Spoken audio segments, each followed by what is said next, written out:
All right. How is everyone out there in the Twitterverse, or sorry, the Twitchverse? My bad. My head's all over the place this evening.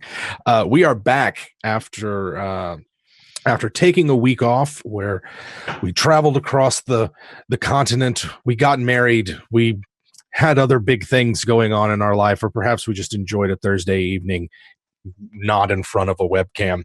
Uh, and we are at it again.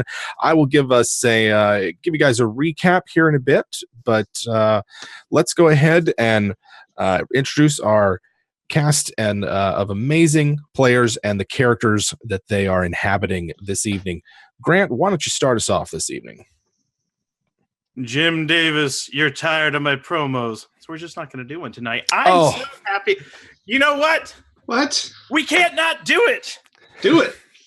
All right.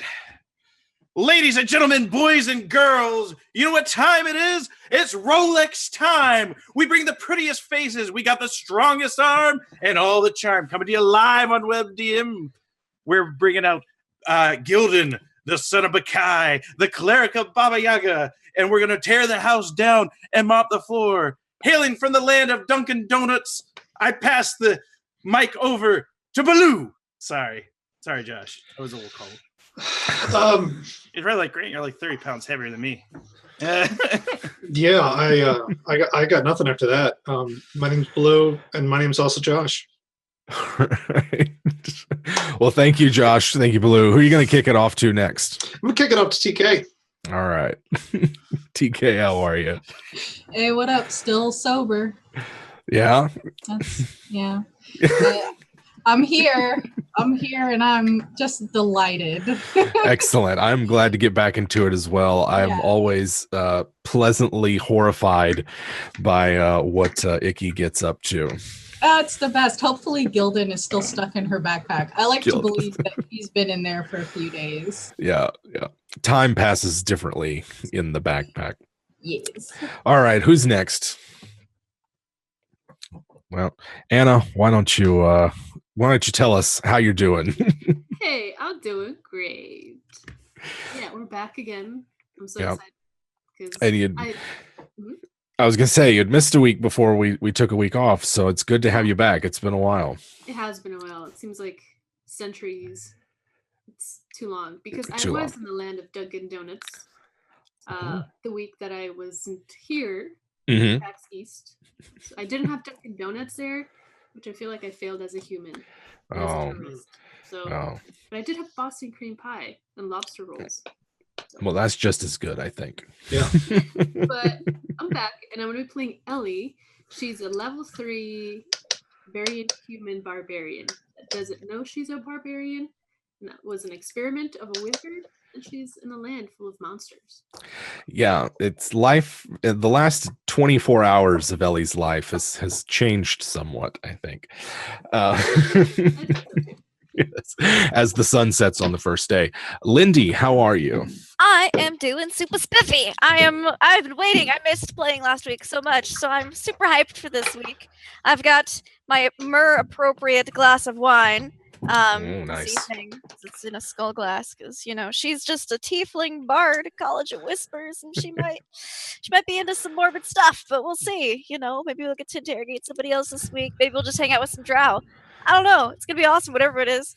Who knows? Well, presumably one of us knows what might happen, and some of you might know exactly what you're going to do.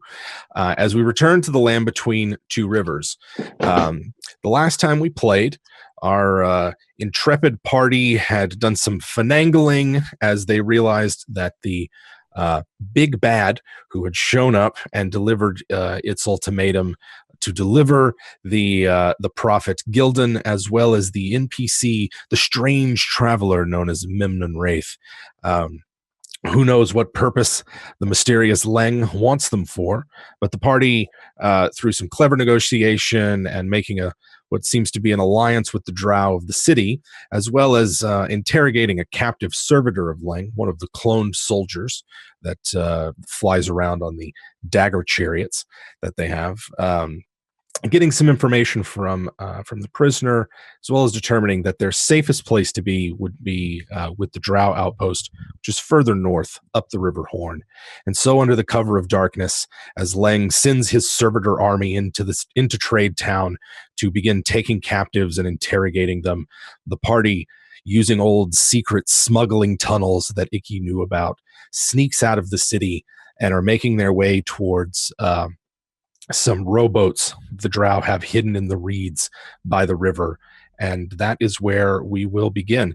The party is also traveling with 3 Drow, Kelral, who is the captain of the guard, as well as 2 assistants, the sort of scholar Enoch, and the mysterious traveler Mimnon Wraith.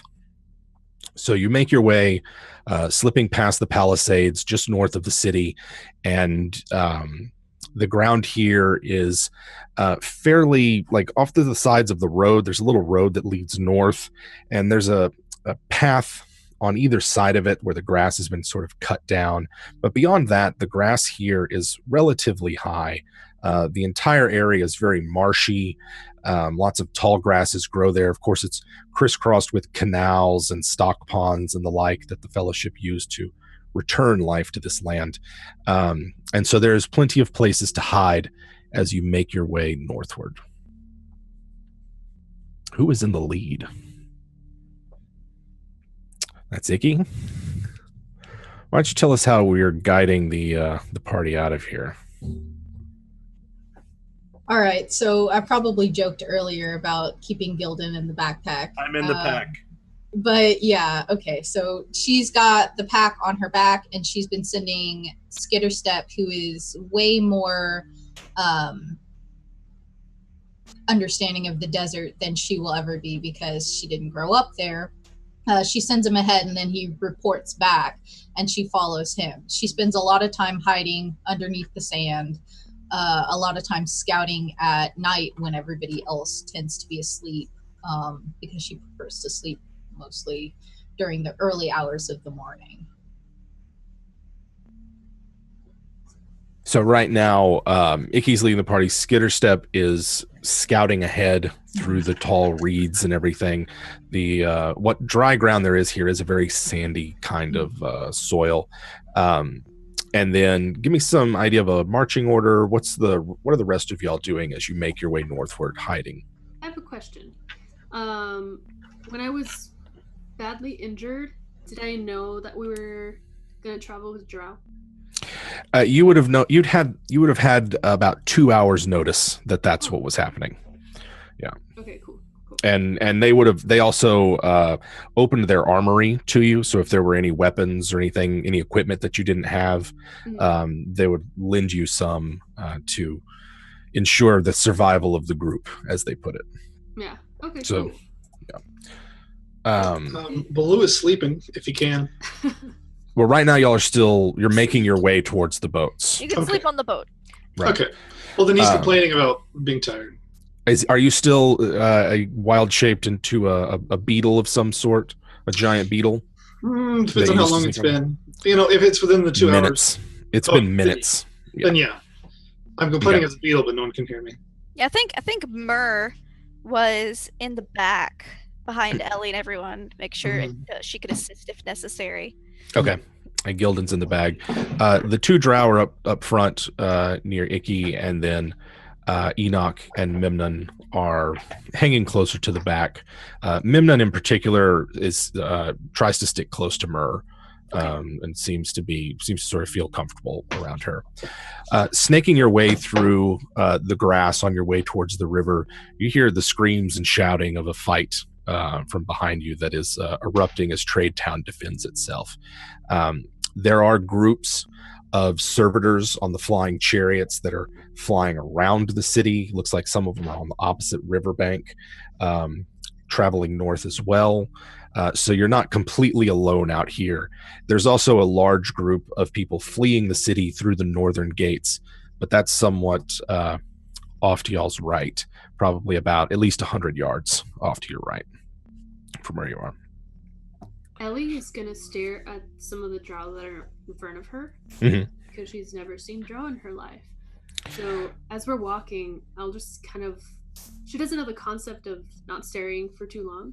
Mhm. So I'm gonna like walk and be like, not say anything, but just be like, whoa.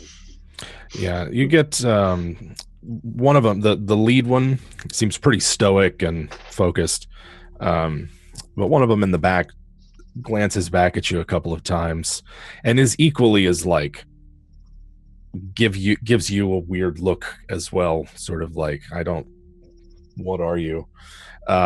But they're professionals and they're not going to ask a question right now. Fair enough. Have I met them properly? You would have been introduced, yes. Her would have made sure of that, of a proper introduction. Okay. Yeah, so the lead one, his name is Kelral. The other two, I don't know that I ever gave them names, did I? Enoch and You did not, because I asked, and Oh, I like- didn't. two Steve. others. Call him Two Steve. others. Sativ. Yeah, Sativ. Sativ's a good name. Okay. Sativ. he also a drow? Yes. Yes. Does anyone else have a name for a drow?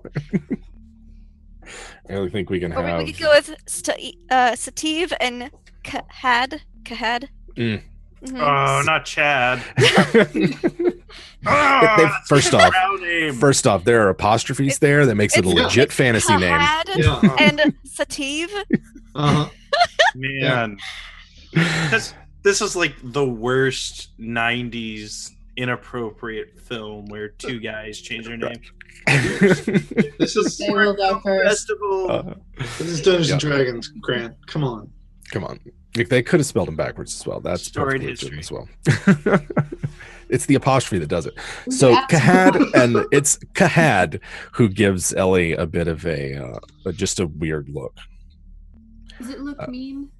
Not mean, just sort of like, Hi. you know, he's like, hi. And you guys whisper to each other under the brush. You get to the riverbank, and there are indeed 3 boats. They look like those long sampans that sometimes have like a covered section in the middle. These are all open to the air. They're long, narrow canoes that sort of rest on the top of the water. They normally can seat about 4, but with Baloo and Icky, I think they might be worth 2 passengers. Given particularly Baloo, I think is probably worth 2 passengers. Well, he I can stay always small. make less passengers. This is true. Baloo can stay small for a while longer, though. Okay. He's Okay. only about a 3-foot beetle right now. You know that it's about if you make it up the river, that it's about 5 hours journey northward before the river forks. That's assuming you make it without any disturbances. That is. Other than that, the river itself at this point is about 200 yards across to get to the opposite riverbank, and then that's really what we got right now. Y'all stand at the riverbank in front of the 3 boats. What do y'all do? How many people fit per boat again? 4. 4. Okay. Mathing. Gildan's like a half. Oh yeah, easily. Baloo's 2. We have 1, 2, 3, 4, 5. Oh wow, there's a lot of us. All right.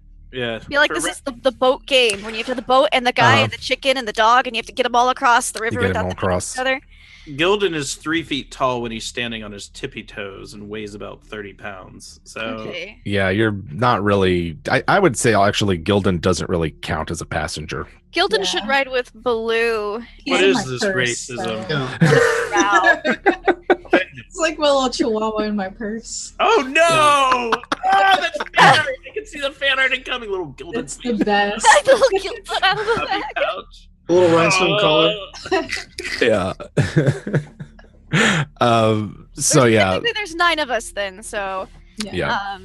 Baloo definitely needs to just be with maybe. I think Mur would go with Memnon because he feels more comfortable Okay. with him, and then maybe Ellie, grab her as well. There's going to be a one drow each per boat. That's what I figured. Can we have Kahad? Yes. He seems curious about Ellie. So I've got boat number 1 with Mur, Mimnan, Kahad, and Ellie. Boat number 2 will be Kelral, and who else is going to hop in this boat? I have a question. Yes. We'll finish saying who goes where, then I go. Gotcha. How fast do the boats go? Do they go faster than Icky can swim? That's a good question. When rowed upriver, they're about they travel at about 1.5 miles an hour. Whether or not that's faster than you can swim. Yeah. What's your swim speed? I think she only. Oh no. I can't even find it. Do Gila monsters even swim? Lizard folk do. Okay, I'm I thought you swapped out a swim speed for a burrow speed. Did I? I thought that you did, right? You were all like, you hunt under the sand and all that business. Yes, So cool. I totally did that. Okay. I don't remember. Well, then yes, the boats are faster than you can swim. Yes, they're definitely faster. Never mind. All right. Then yeah, so we've got Kelral, and I need 2 other passengers, or either Icky or Baloo. You know what? I don't think that we should split up the soft people and put them all in like one boat together. They're just gonna drown.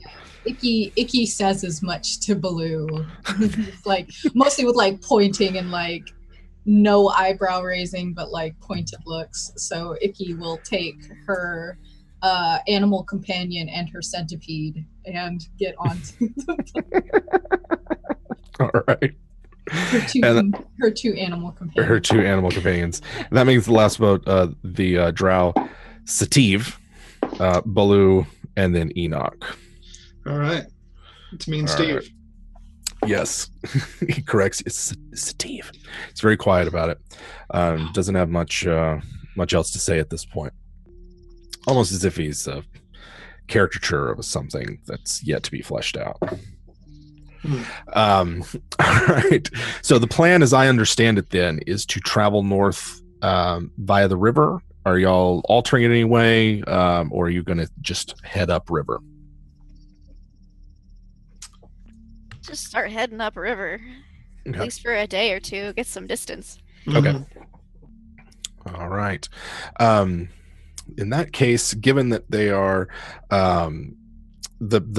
just let me backtrack. So the banks of the river choked with reeds, long grasses, that kind of thing.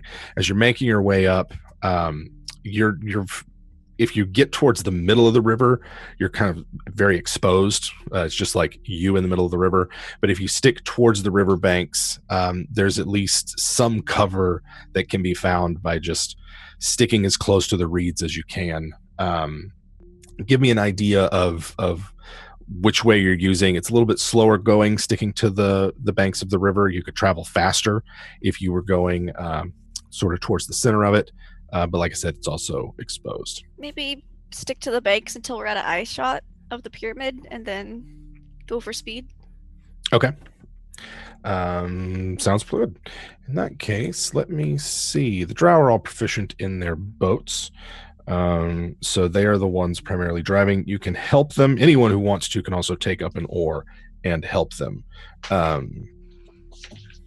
And what's everyone else doing on their respective boats? Is anyone helping row? Is someone helping keep a lookout? Something else that you're doing? Icky is keeping a lookout because Icky doesn't like being on boats. Okay.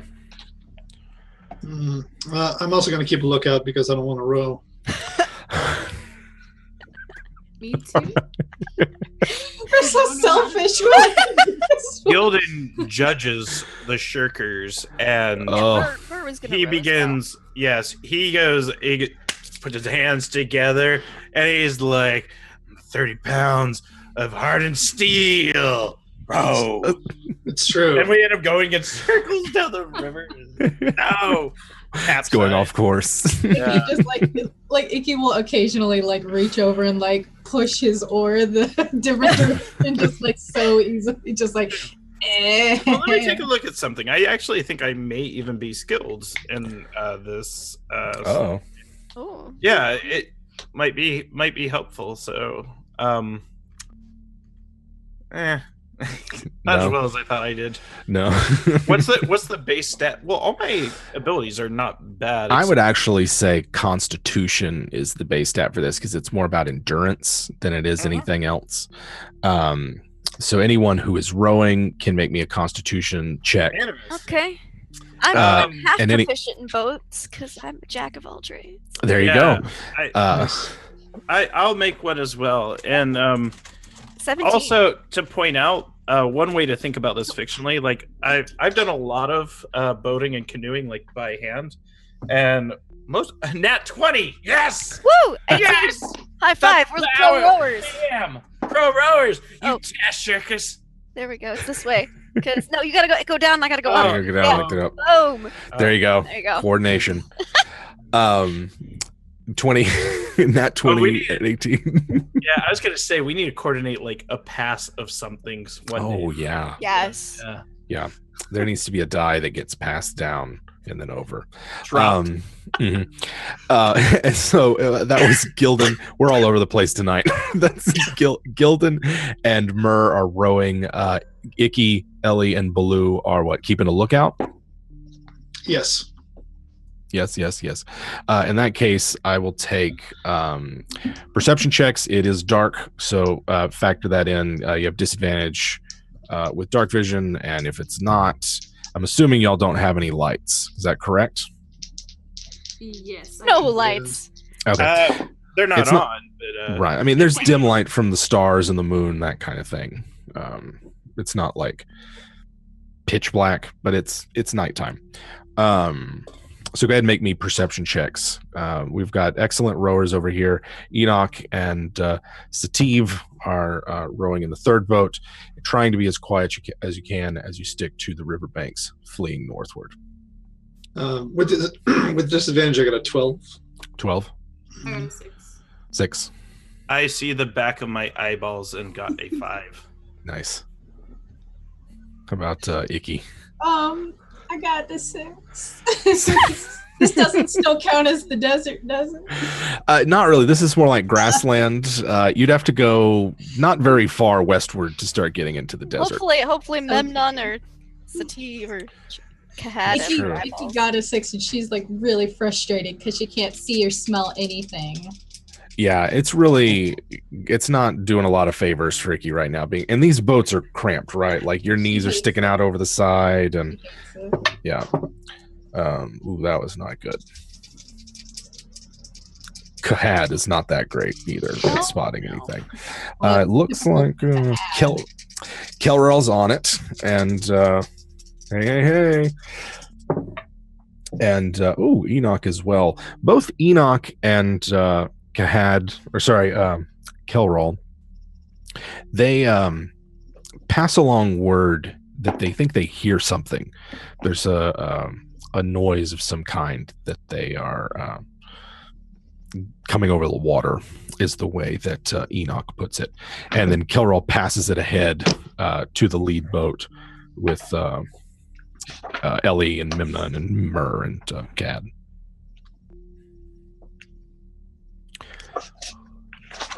Which direction is it coming from? South. So from the way we came. Okay. I don't like this.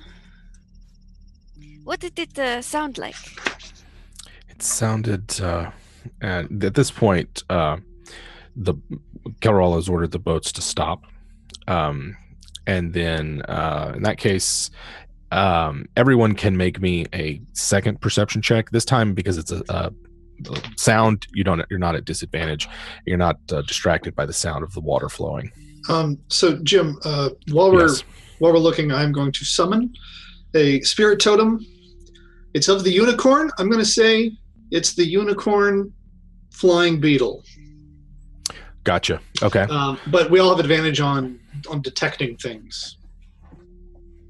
Okay, so you have advantage on perception checks. Mm-hmm. Yeah. Well, there you go.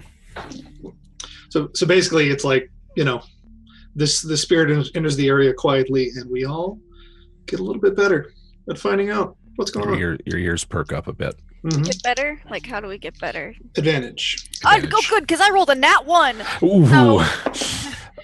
No, the DC to beat is 15. Yeah, I got a 19. Am I proficient? I still fail with a 6. Do we all get advantage? Or just- Yeah, everyone. I do believe that the radius of the totem is enough that it covers all boats. Yeah, it's like 60 feet. Yeah. I think so. Got a 16. 16, 19. Better than a 1. 19. I got About 6. 6. How about Icky and Gildan? 19. 19. 14.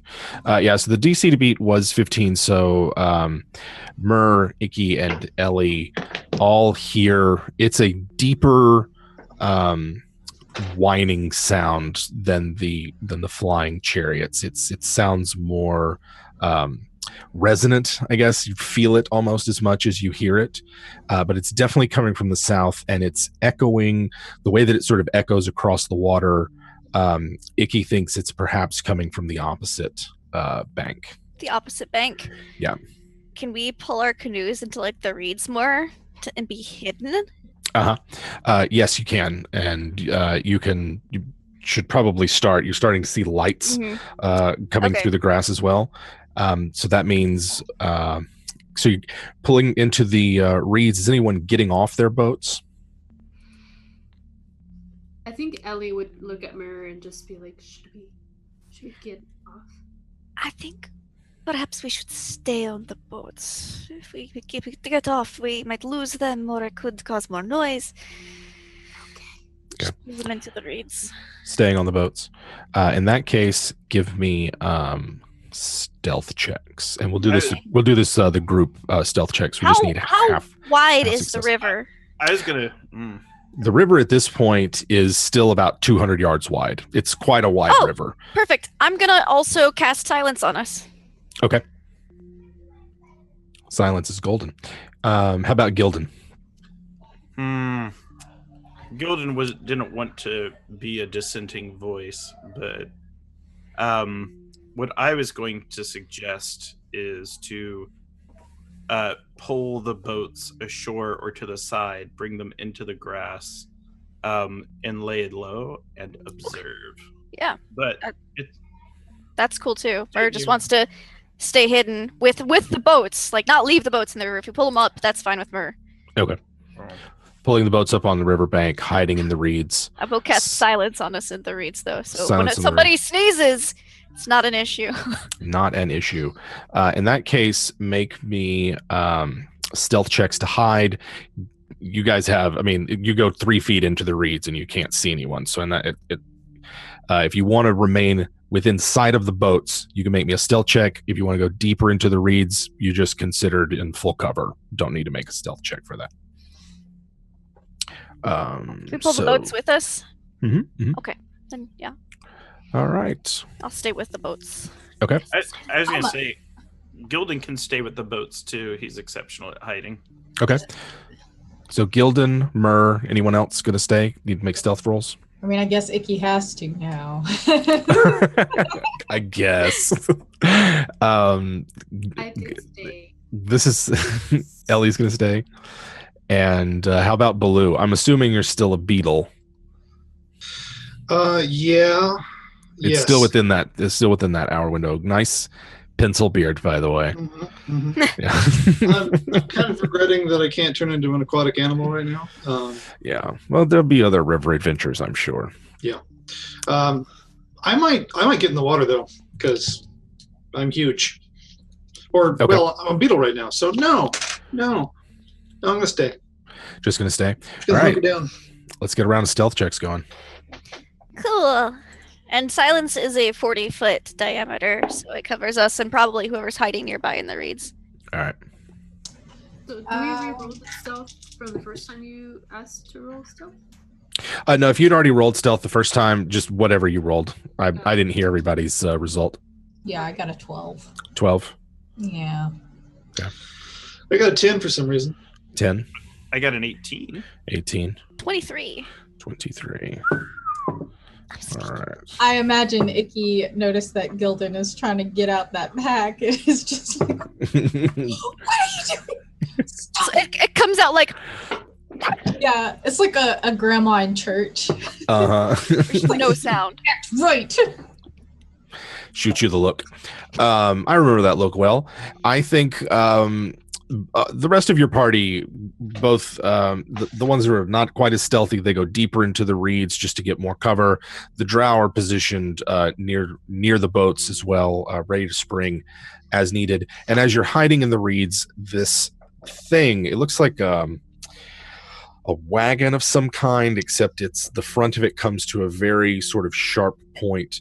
There are people standing in it. They look like the other raiders that you've seen, the other servitors with their sort of plumed helmets, skin-tight armor, and big red eyes, sort of a skull-like visage, that are standing in it. It's flying low over the reeds. In fact, the front of it is sort of clipping away at the grass as it goes through, and creating little ripples along the riverbank as some sort of invisible force propels it along.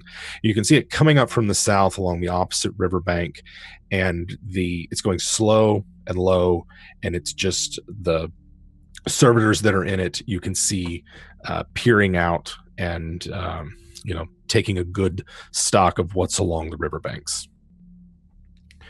And so was that. So we did that. Anything anybody wants to do? Stay very still. Okay. I'm fighting the urge to set things on fire. You're fighting the urge to set things on fire? Yeah. Do you have a spell that can reach 200 yards? Oh, 200 yards? No. No, that's about how far away they are. Okay. So you're sort of like seeing them as just a little, almost like a shadow against the horizon. The moonlight kind of illuminates them.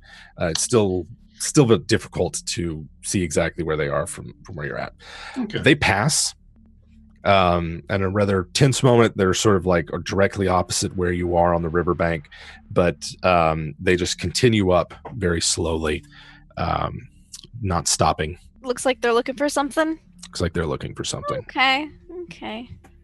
They go completely out of sight. Okay.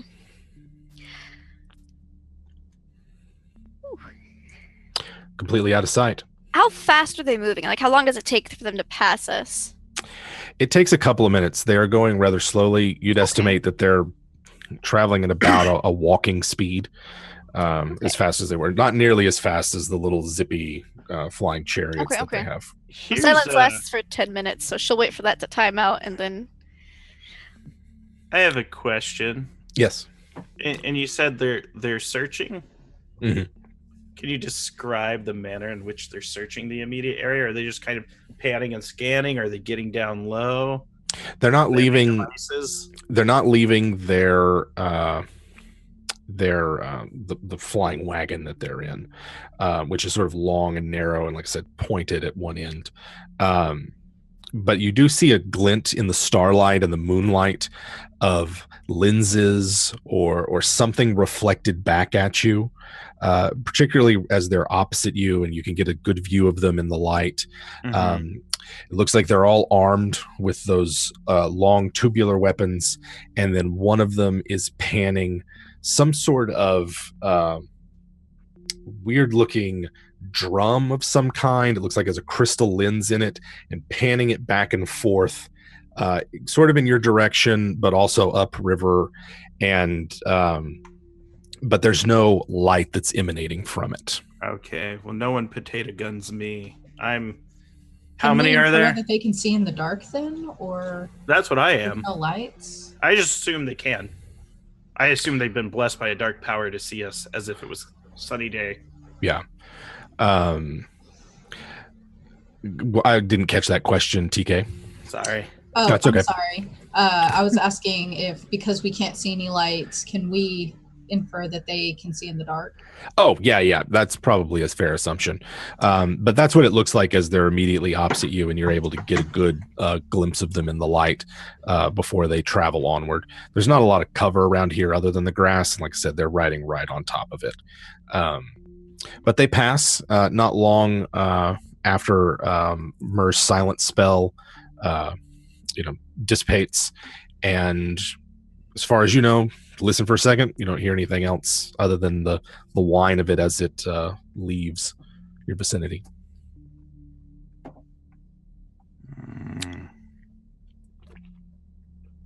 Who were those people? Those were the things that attacked Trade Town.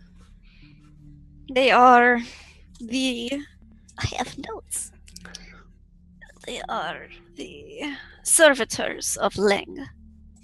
Those weird alien things? Yes. Mm-hmm. Yes. Hard skin, soft brains, Gildan says. Indeed. She writes that down. It will not have only one wagon. It is likely that they will indeed have more. Searching for merry companions, it would seem. Perhaps the river is not as safe as once assumed. Unfortunately, it is a fast way of travel.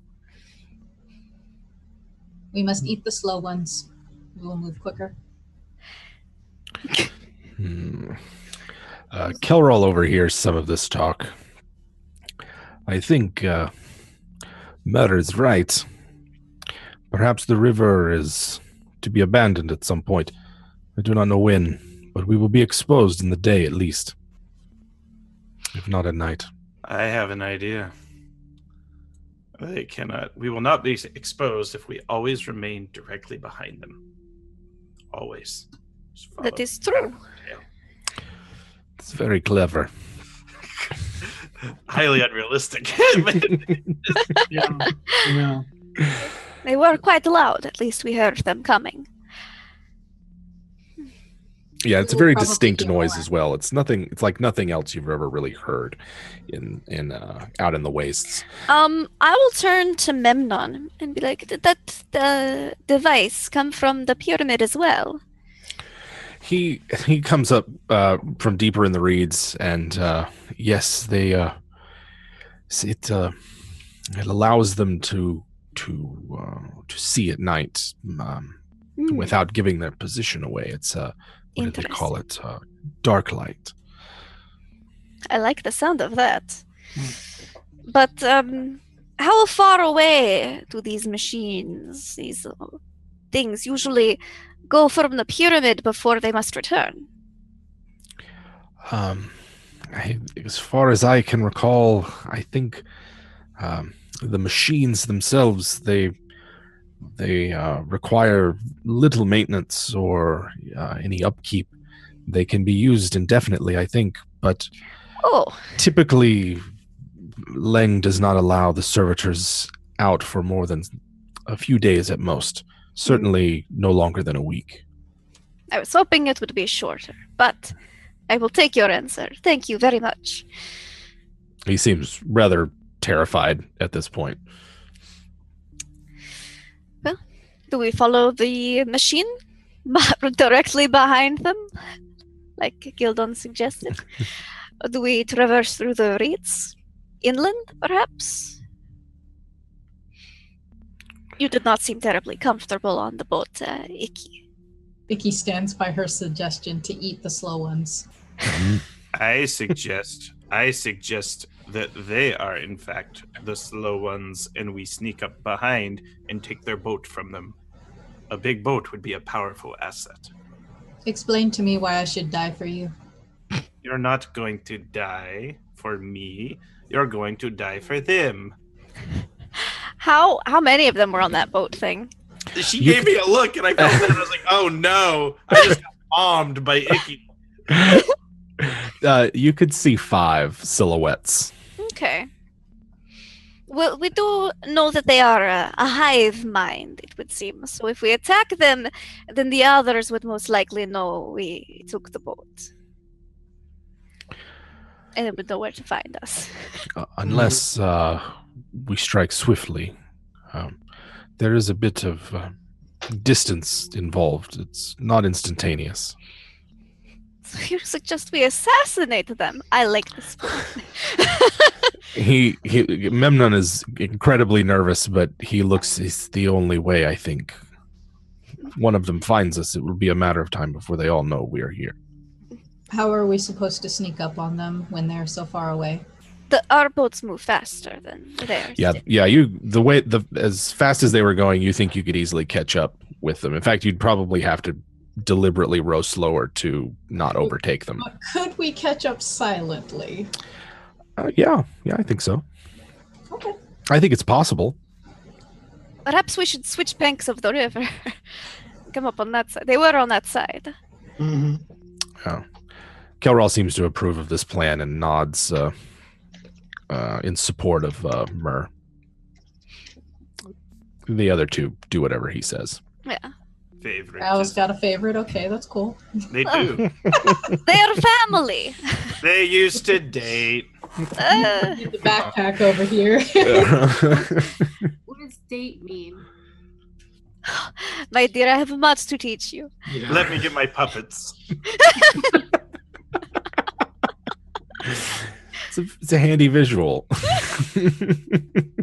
Come together. All right. So the plan is then to scoot across to the other riverbank and then sneak up behind that group and take them out. Yes? Yes. That sounds like a wonderful plan. Yeah. Kitty! Getting in the boats, it's no big deal to row them across.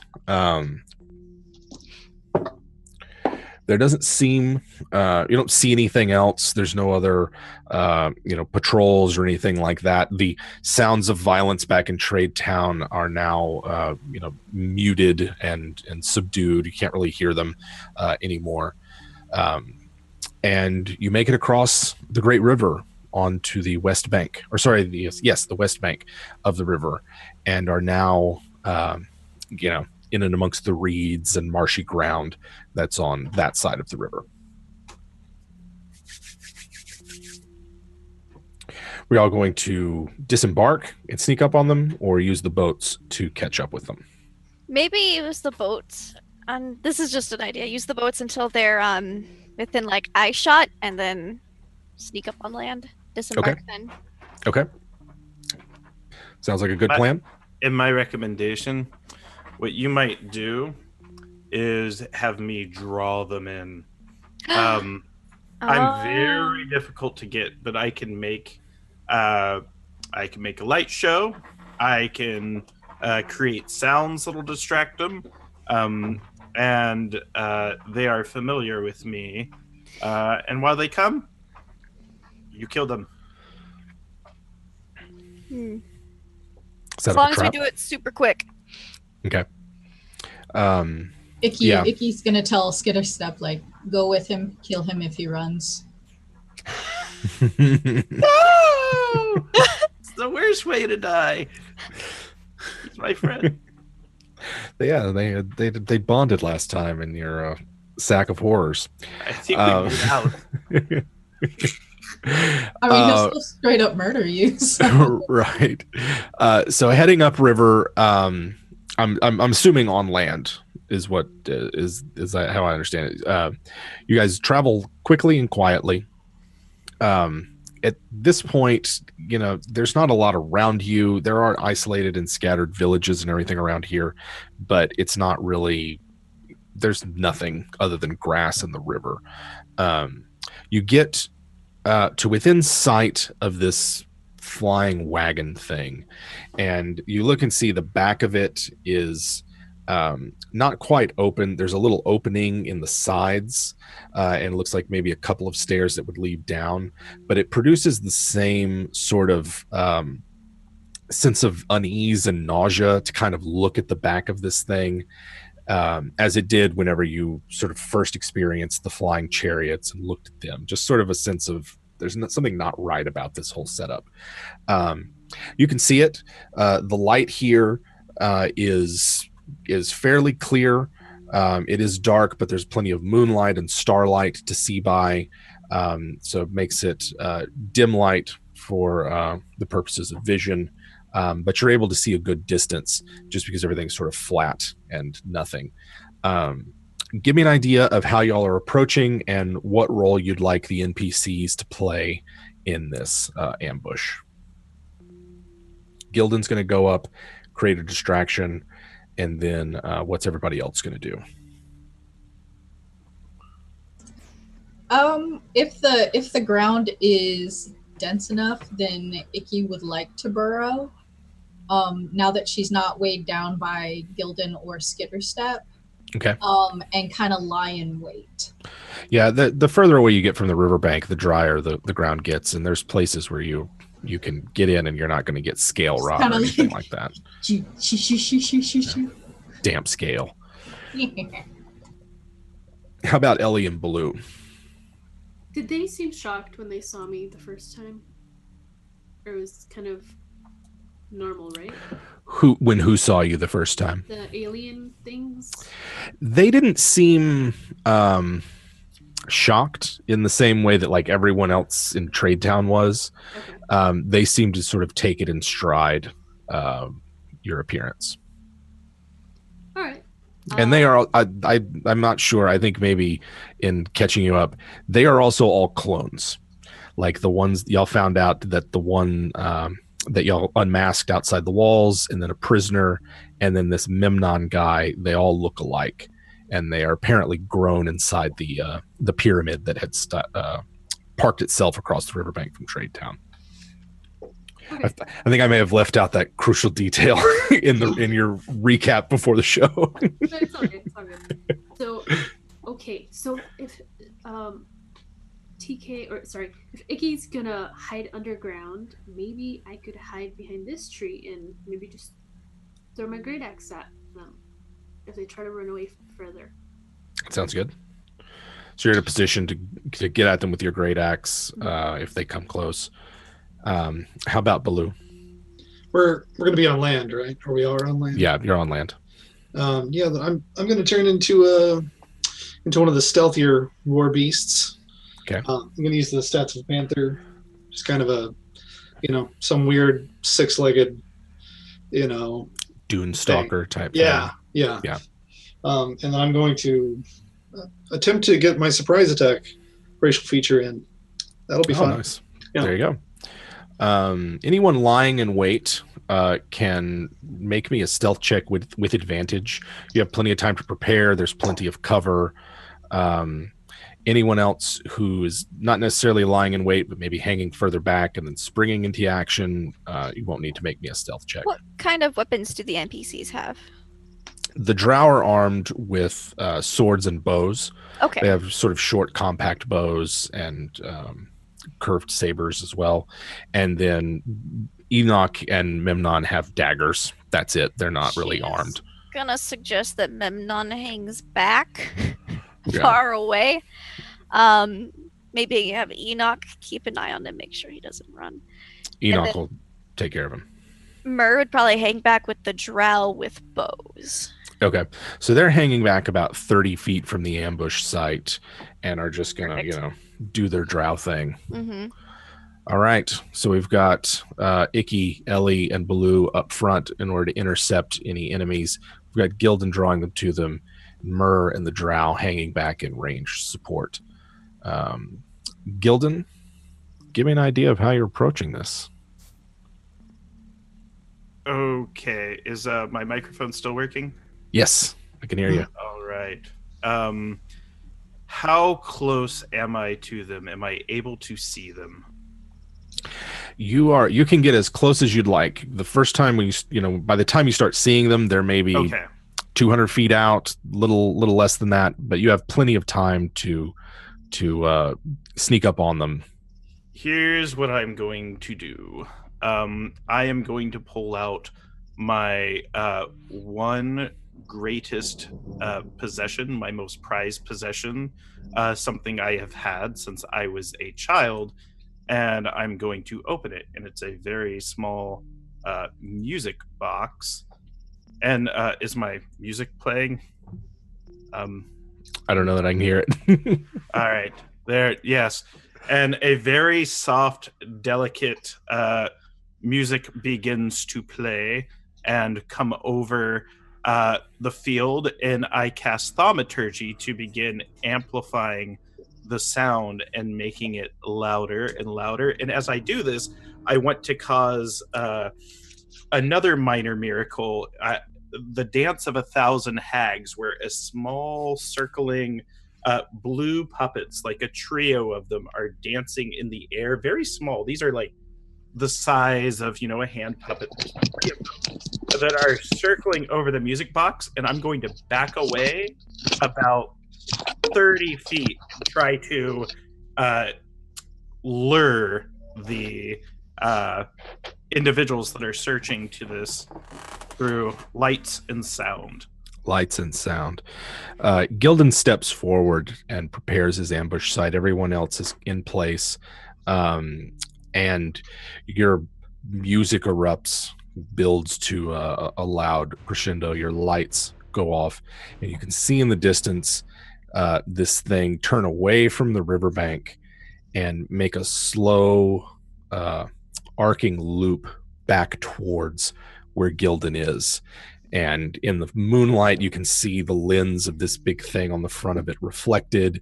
You can see the silhouettes of the 5 servitors that are in there as it picks up speed and actually gets a bit faster, and zips over the grass, cutting off the tops of small bushes and snapping trees as it makes its way towards where Gildan has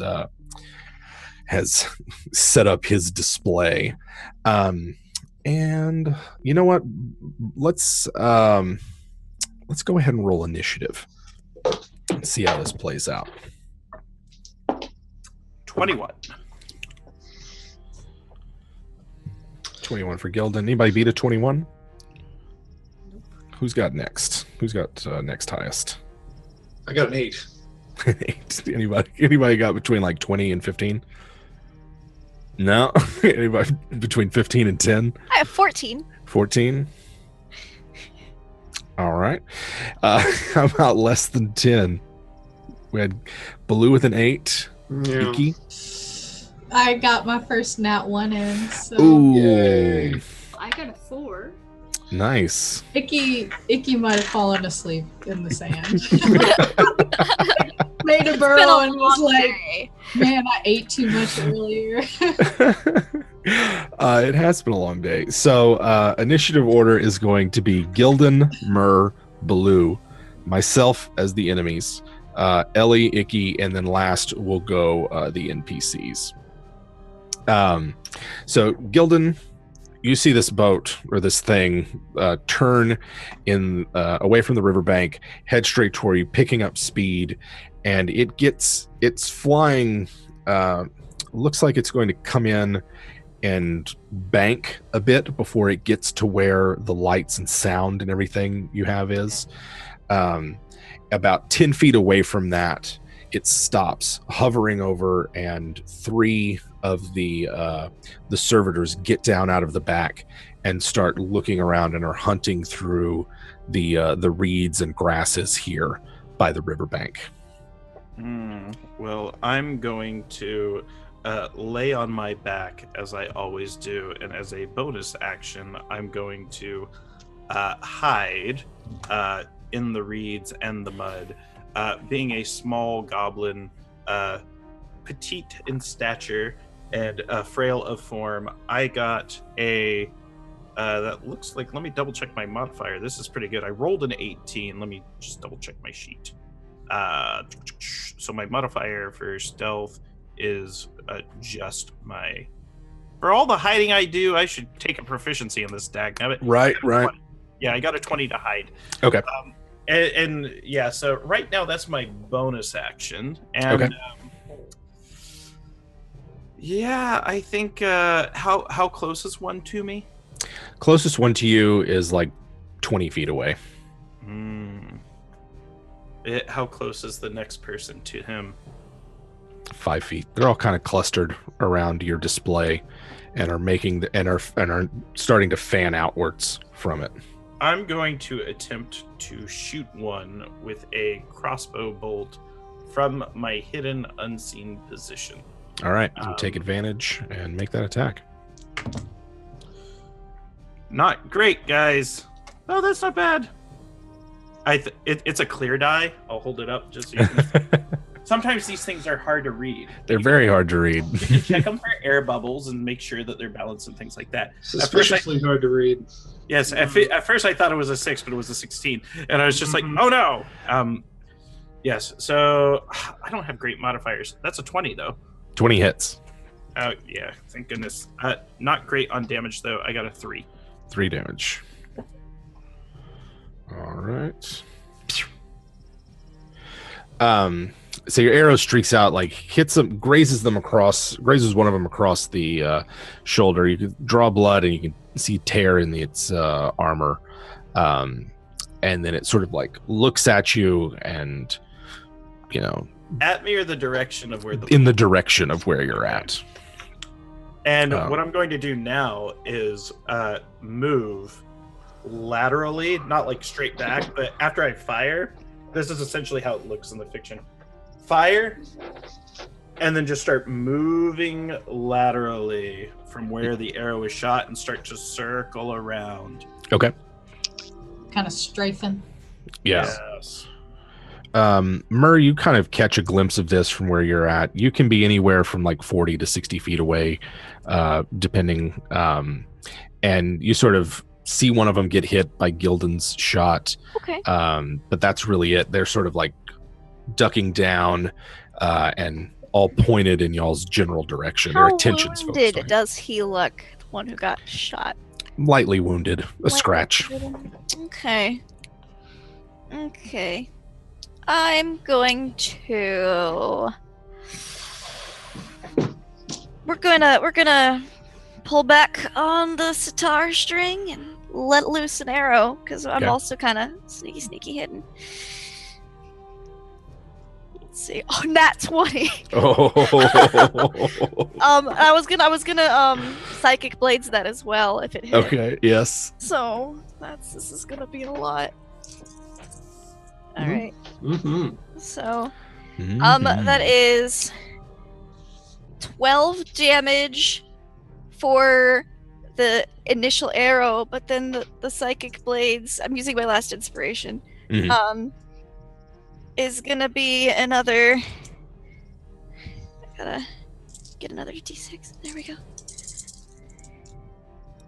5, 9, 15, 18. 18 psychic. 18 psychic. That's 12 the other. Yeah, so Gildan's bolt grazes this thing, gets its attention, and draws blood, and then like Murr, your arrow just takes it right out. Okay. As it's searching I'm the also reeds for Gildan. gonna kind of make like an arc strafe and like a kind of like a crescent shape. Gotcha. Yeah, the grasses here provide plenty of cover. That was nasty.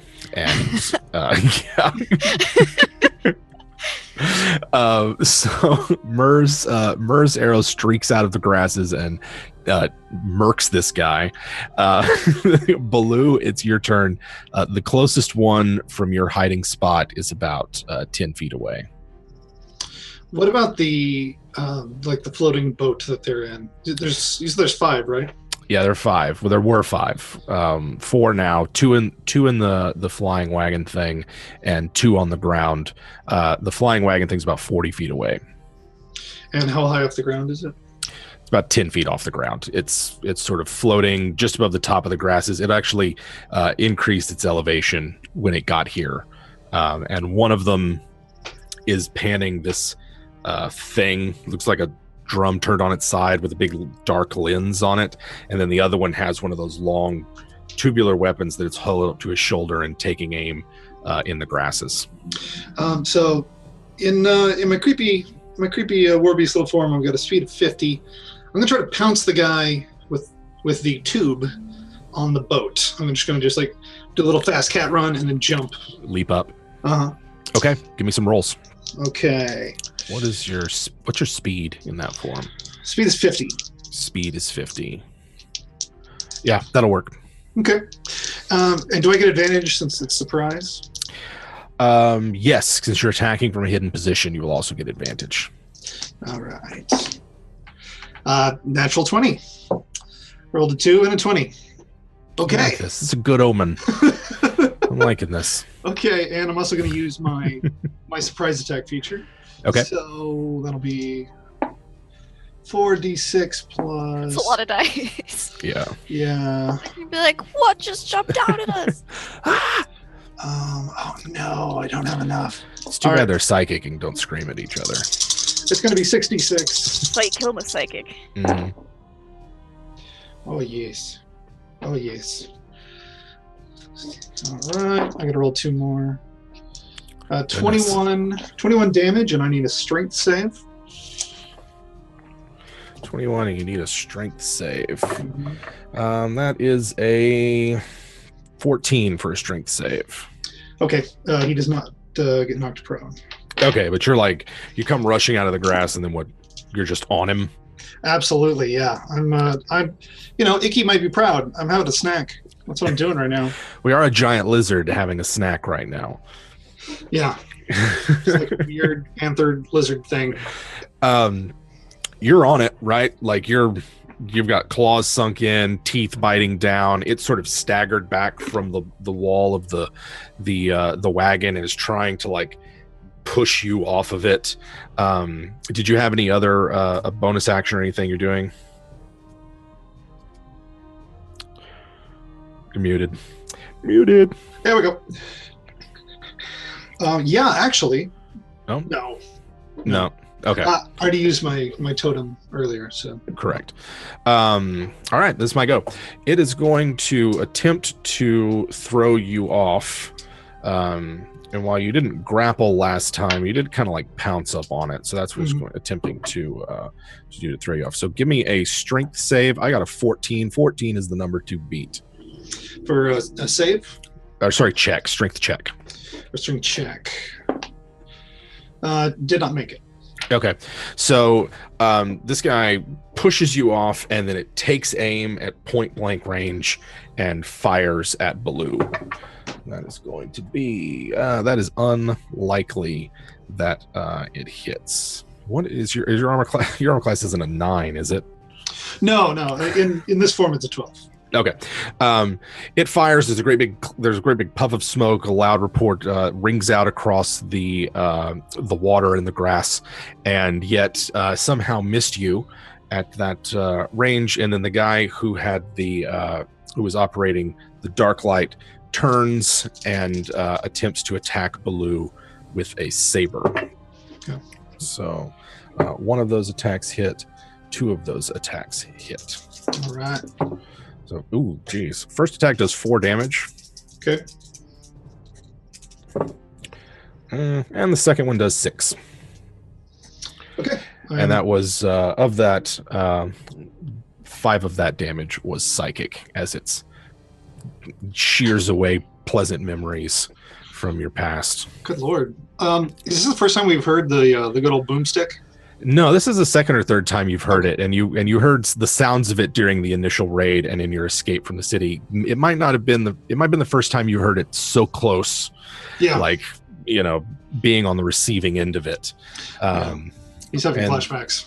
Yeah, the 2 drow that are down in the grass immediately duck down. Their hides are kind of garbage. Everyone can see where they're at. They are attempting to I rolled a 2 and a 6 for their stealth. They are trying to hide, but they're also aiming their weapons in the general vicinity of where you're at. And so that's where we're at with those. That makes it Ellie's turn. The closest one is 10 feet to Ellie's hiding spot. Awesome. So seeing wait, was Baloo back to his normal? Yeah, are you still a wild-shaped Baloo? Yeah. Okay. I'm hanging in there. Okay, well, seeing him hurt, Ellie's just gonna feel this really weird sensation of rage. She doesn't know that. And she's just gonna dart to the one that hurt him. Okay. You're going to have to make an athletics check to jump up on the flying wagon. Oh, sure. But I think if you take a running jump, it's like a 12? I think that's going to make it. This is one of those things. I never memorized the rules for long jumps and short jumps. If Pruitt was here, he would know. He always knows those kinds of things. Yeah. I'm going to say a 12 gets you because it's floating just above the top and your rage at your newfound friend being hurt is fueling you. And so you are on the wagon with Wild-Shaped Baloo and 2 of the servitors as they are attacking Baloo. Perfect. So as I'm running and I'm trying to kind of tackle him or jump up there, as I take an average jump, not too epic. Sure. Take out my great axe and I'm gonna try to kind of just jam it in him. Or through him. 18 hits. Perfect. Now you're attacking the one that Baloo. Okay, so you are attacking. I'm confused. The one that hurt Baloo. The one that hurt Baloo. Okay, he has been unwounded. Sorry to confuse things. No, it's all good. Okay, so that is 10, 13, 15 damage. 15 damage. And I'm gonna go into a frenzy because I'm really pissed off. And so that's an extra. It's a bonus attack. Correct. 13 to hit. 13 does not hit. Dang. Your axe clashes off of its armor. Right. But your first attack bites deep, and the servitor kind of takes a step back as you kind of catch him off guard. He didn't expect to see you, and now has to turn to face a new threat. Perfect. Awesome. Yeah. Icky. Sorry, I was writing notes. How close is the closest one to me? About 10 feet. They're not hiding very well in the grass. Yeah. It's his mistake. So Icky is gonna go ahead and use up her last hunter's mark. Okay. Just kind of like there's no way to silently do it. So he can definitely hear like the sort of like Coming up from the ground. Not quite like a rattlesnake, but Icky can burrow at 30 feet. So she's gonna burrow like right under him. And like as she's bursting out of the earth, just with like her, and she's got both of her javelins, and she's just gonna like as much as she can. She casted Cast Hunter's Mark. Hunter's Mark on him. Get crazy. Yeah. So the Hunter's Mark, you can make one attack with that. And then, you seem to have surprised him. Yeah. He was not expecting you to pop up out of the ground. Which is awesome for me. I'm sorry, just 1 second. I'm gonna look at something real quick. Gotcha. I was pretty sure. Yeah, it's a bonus action, but I still moved anyway, so. Gotcha. So I'll make one attack with it. Hopefully I won't fuck it up. You get advantage. That worked out. Still fucked it up. Oh no.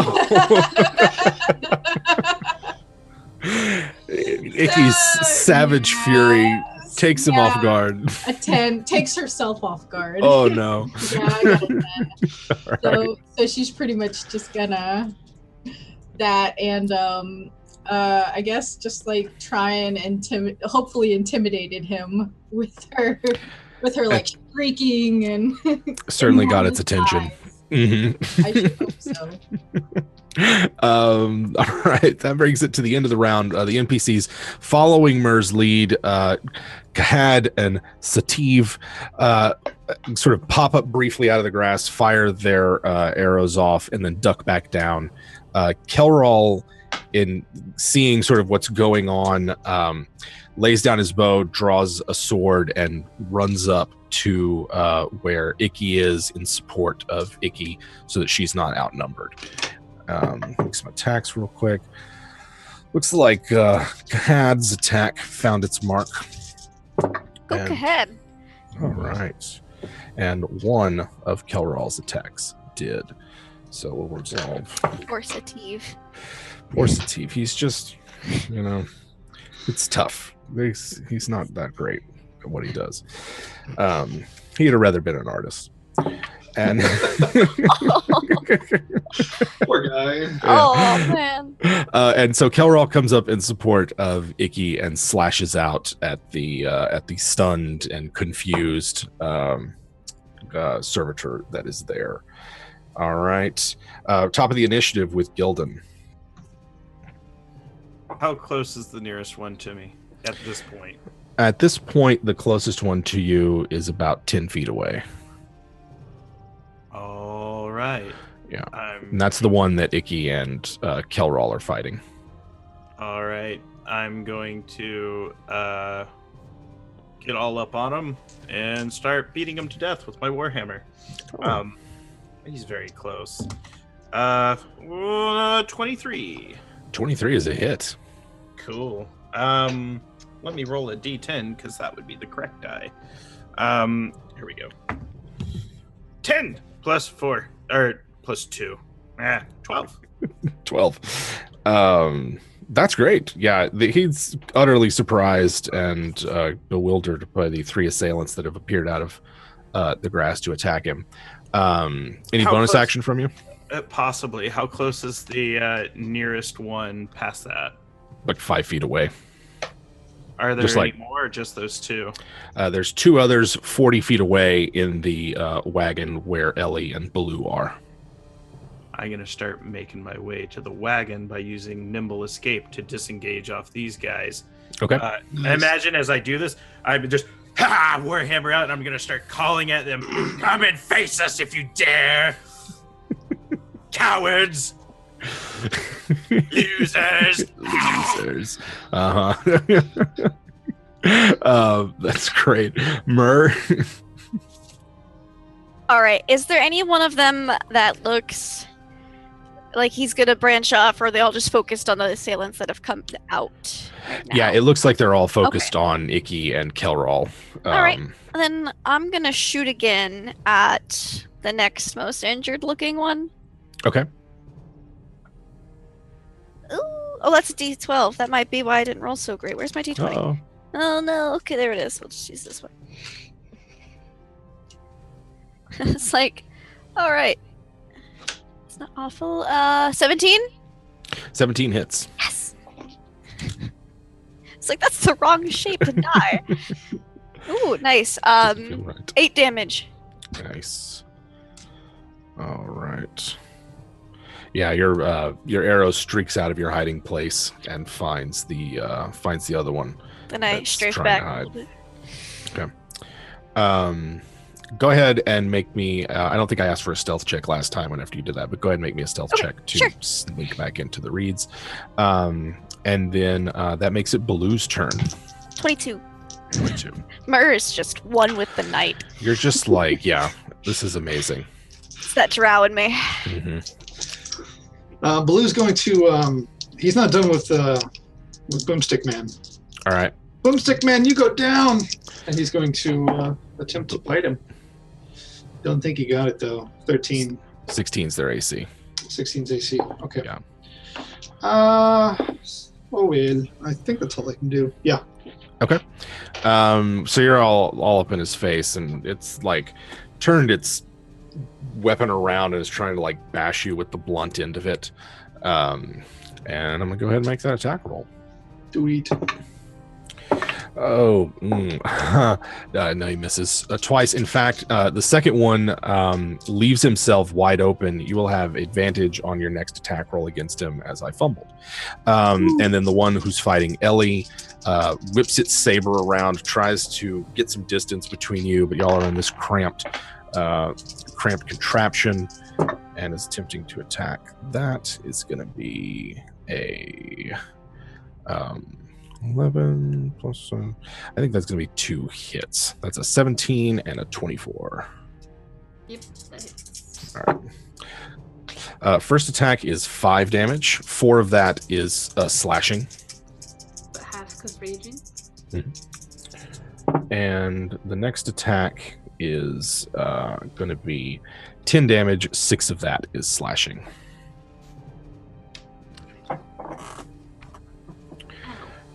Yes. Yeah, second one really cuts into you deep, and you can feel it. I think you've been hit with one of these blades before, but it really does feel like both physically injurious and like you feel insulted, maybe a little wounded. It's you just need a hug afterwards, kind of feeling. So that was all that was going on in the wagon. Down below, we have one hiding in the reeds who is attempting to do something. He doesn't fire off his weapon, doesn't do anything. And then there's the one fighting both Icky and Kelral, who's going to try to make some attacks. Icky, it hits Icky, and then it hits Kelral.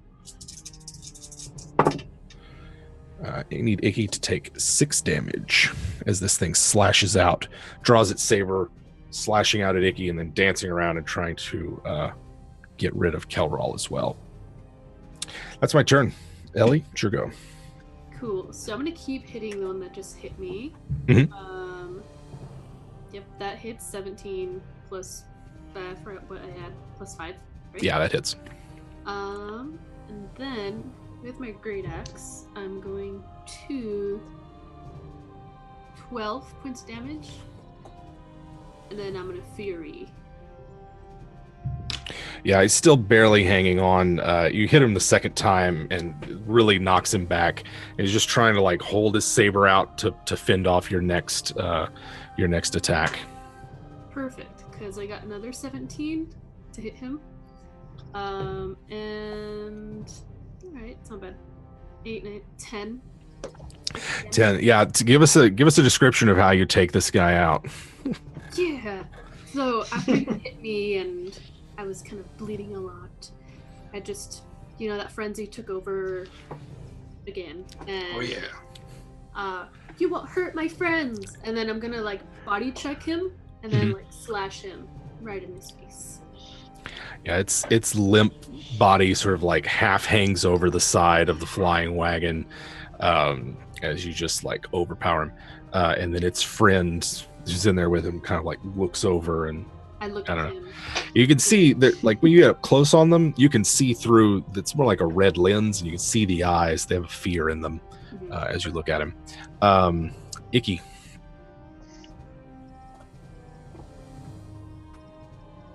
Again, I do so good, and then So Icky, that happens to everybody. Yeah, Icky got attacked by this guy, and she's like real mad. Yeah. Real mad. So she's actually gonna take one of her javelins and try and like sweep the leg. Sweep the leg. She's gonna try and sweep the leg, and if he goes down, then she's gonna use Hungry Jaws. Okay. We'll treat this as just an attempt to knock prone, so give me a strength check. Ooh. Let's see how it goes. I don't know. You got to beat a 6. 15. So, yeah, all 350 pounds of her just like, what?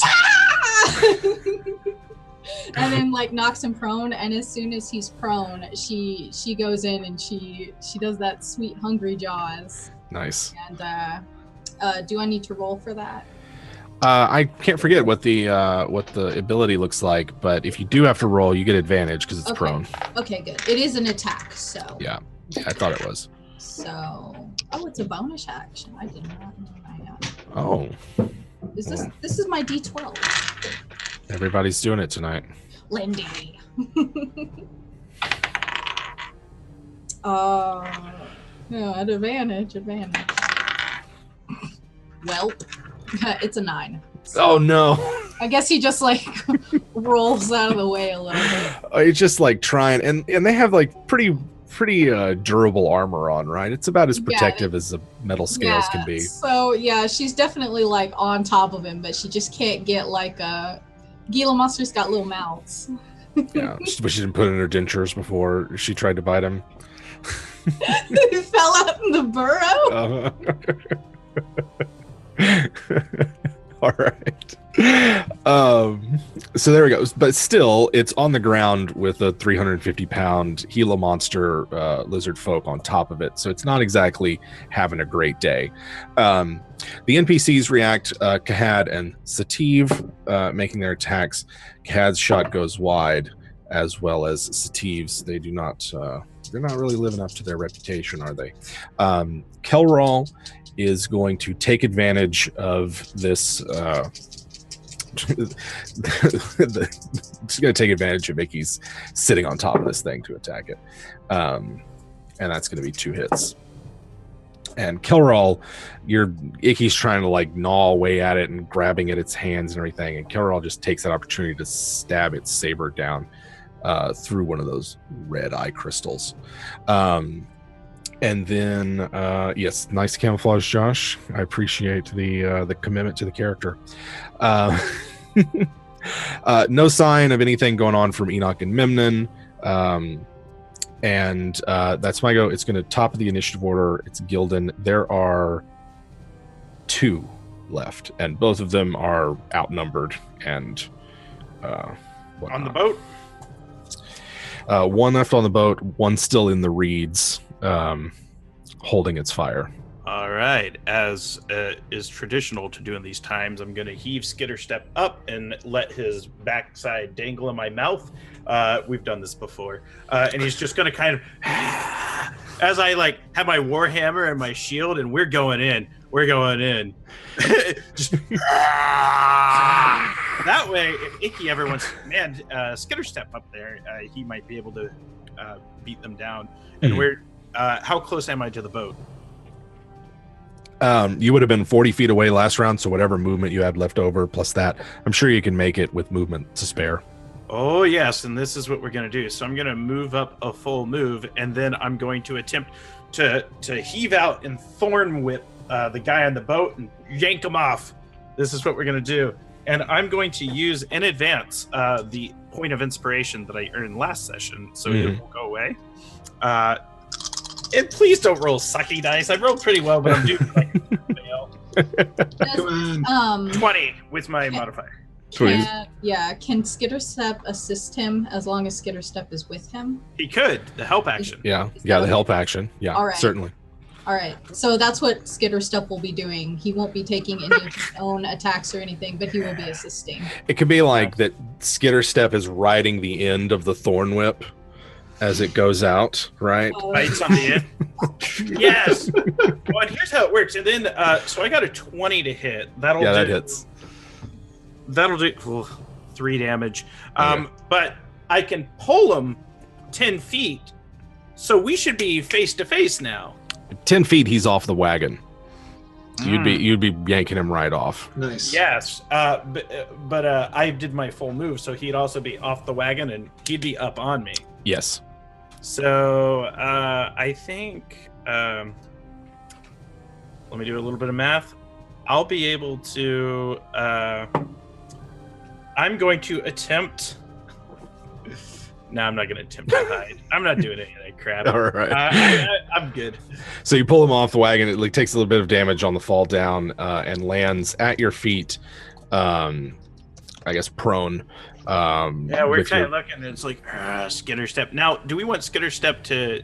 Could he make an attack this round since I used my inspiration and he would not be helping me? I don't know. That would be whatever function that the Beastmaster function that Icky has, if he could make an attack. Otherwise, just kind of otherwise I just treat it like a familiar. It can help and do little minor things, or we can use combat animal. Yeah. Yeah. I don't know. Giant armored centipede. Does he get his own initiative or does he go on hers? I think it goes on Icky. It goes on yours, right? Because you're using the player's handbook, Beastmaster. Yeah. We should probably know these rules or something for the game we're playing. I just don't know it for those characters. I don't expect us. I just figured I'd ask. So I'm gonna pull up real quick, just so we can do this, if you don't mind, just so we know for future reference. Go ahead and do that. And while we're doing that, let's have Mur resolve her action. What is that punk who didn't attack last round doing? Let's see. It is not hiding much better than it was before. It looks like it is waiting for one of you to pop up.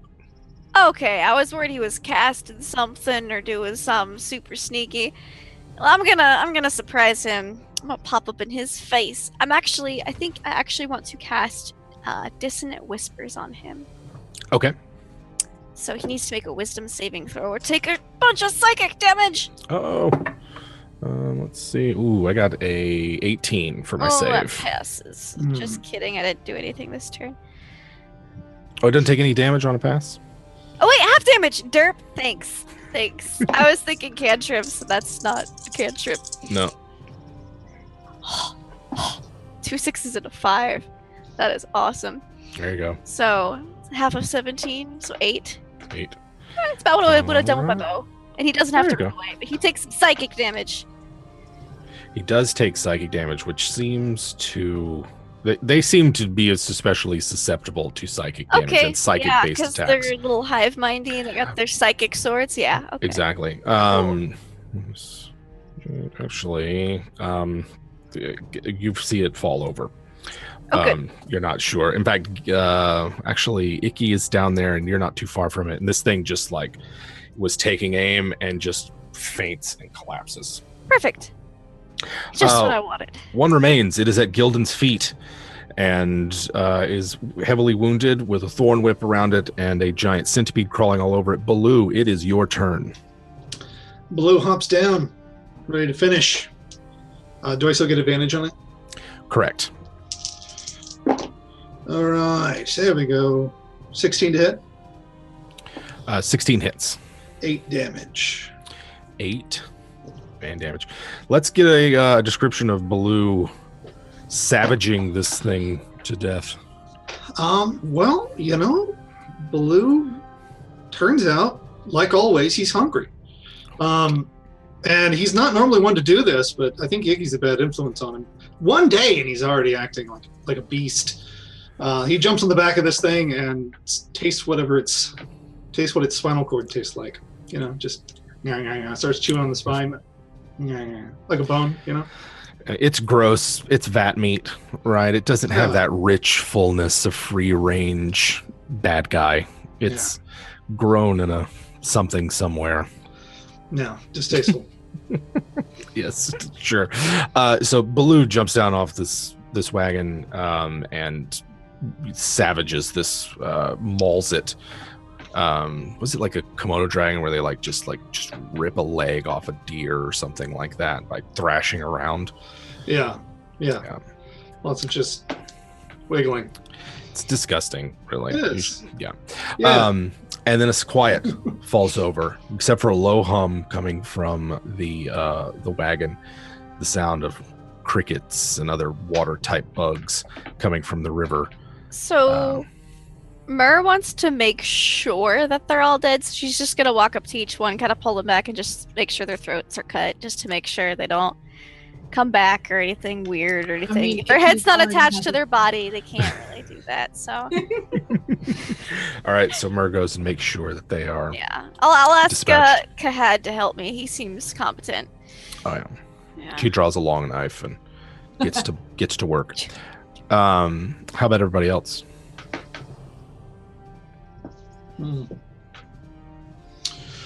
Icky had started to eat, but she actually thought it would be a better priority to start disassembling this creature to see how fast it regenerates once she starts pulling limbs off.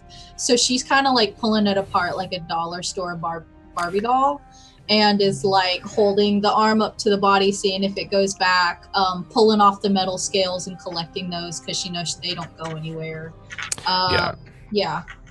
Pulling pieces off, see if they jump back into place.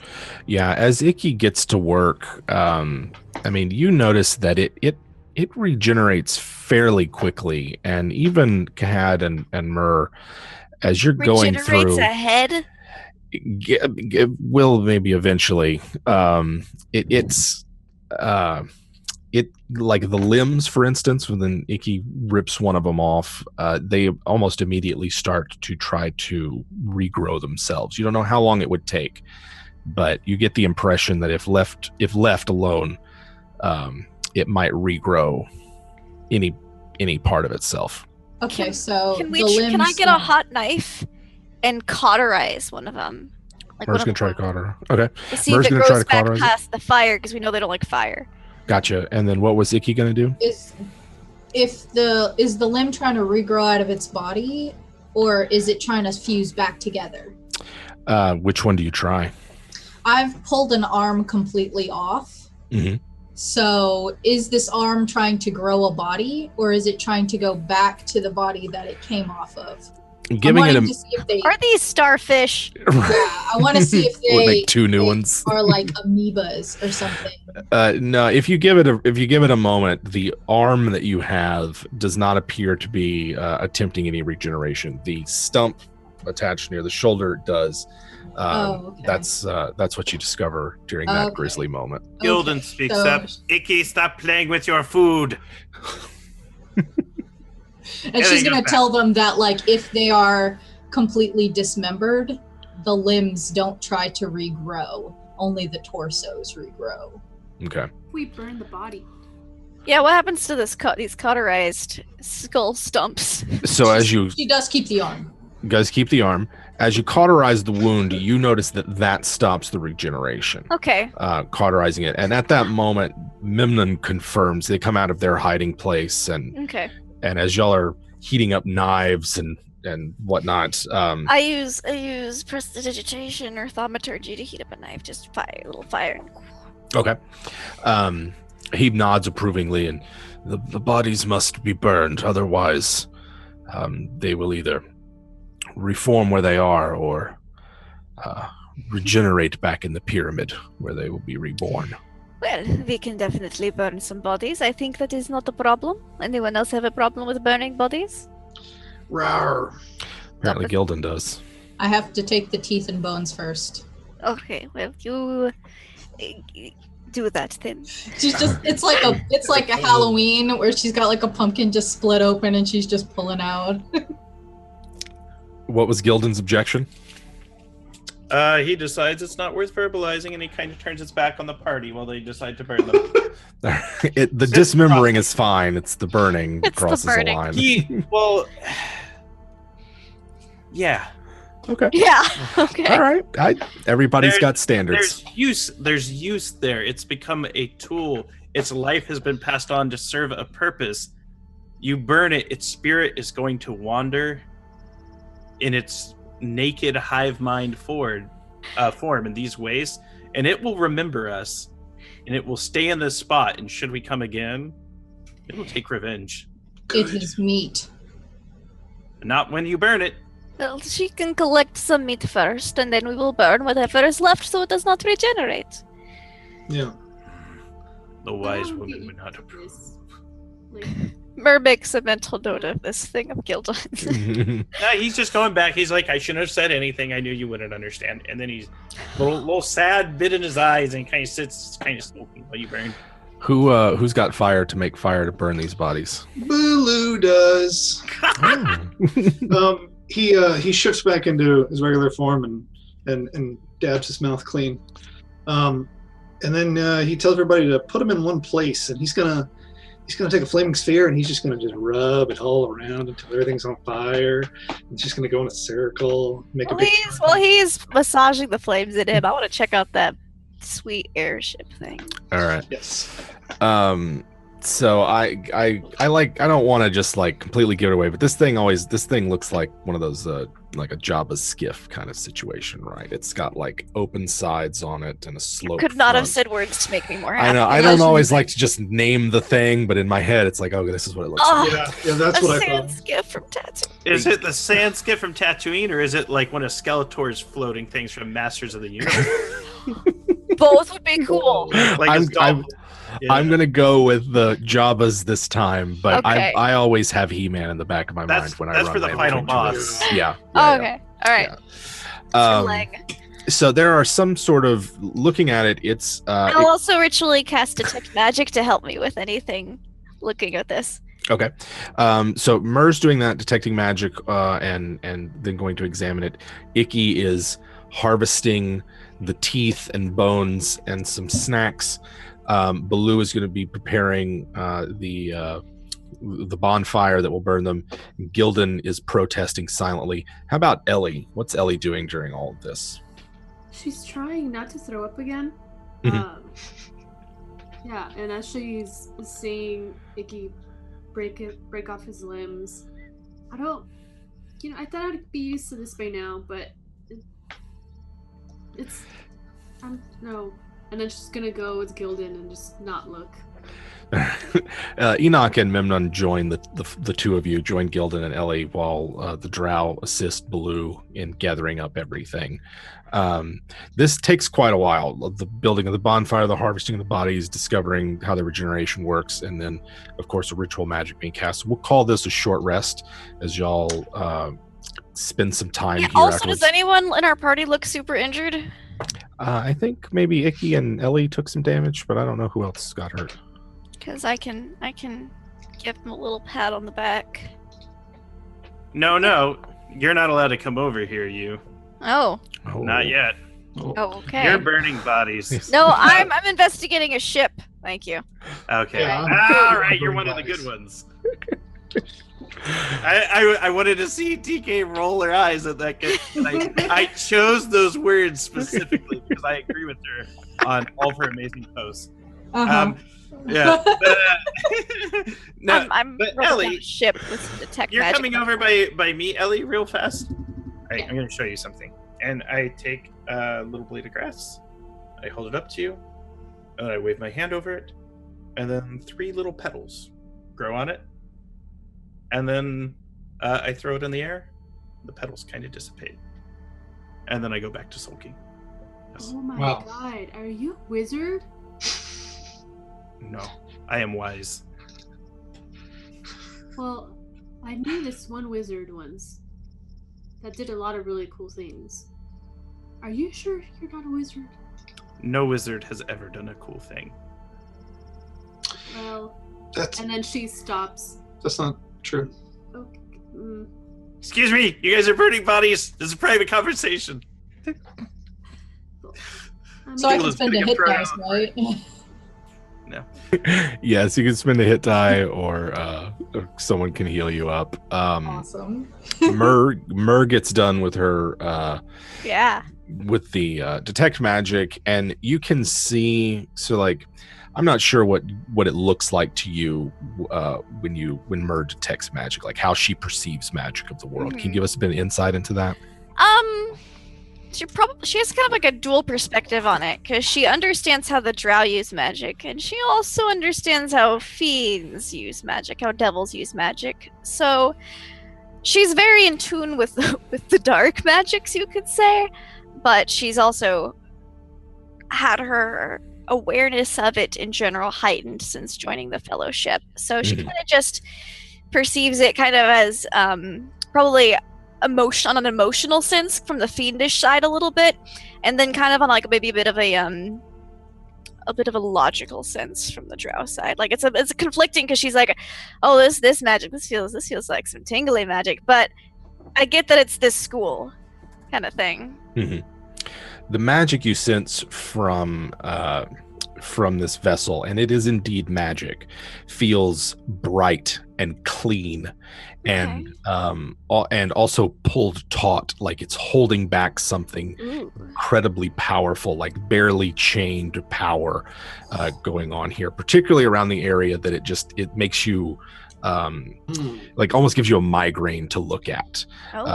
It burns brightest as you look at it with your magic. There's a plate with several runes and dials and what also appear to be of some kind of movable handle that's at the front of the vessel, and then immediately to the right of that is where this dark light was. And do I get a magical sense from the dark light as well? You get a magical sense from the dark light as well. Okay. And as you look at it with your detect magic on, you can actually see a wide angle beam of faint purplish light shining out of it in the direction that it's pointed. Does this thing detach from the rest of the boat? It looks like it could easily detach, yeah. But it's big. It's like about the size of for about 2 feet in diameter. Okay. And quite hefty. Can I go play with the dials? Yeah, you can go play with the dials. I gotta drive this thing. There's like a scoot and then up and down. Yeah, I'll figure as this Mur out. figures it out. Almost takes some Knowledge is power. Memnon knows how to pilot it as well, and can teach yes. Anyone. I'm sorry, I was reliving through the joy of discovery, but any help what you have would be appreciated. He's he understands. But at the moment he's on the ground and doing something else. So Mur's experimenting with the vessel, seeing how it goes. Gildan is sulking, protesting, and everyone else is kind of collecting themselves. About an hour passes, enough for a short rest. You've set the bodies on fire, collected what you want from them. The drow are starting to get antsy. They think they hear other noises over the water and horizon, but your business is done, at least at the moment. Do we want to take this intriguing device, or should we take the boats? Can we all fit on the skiff?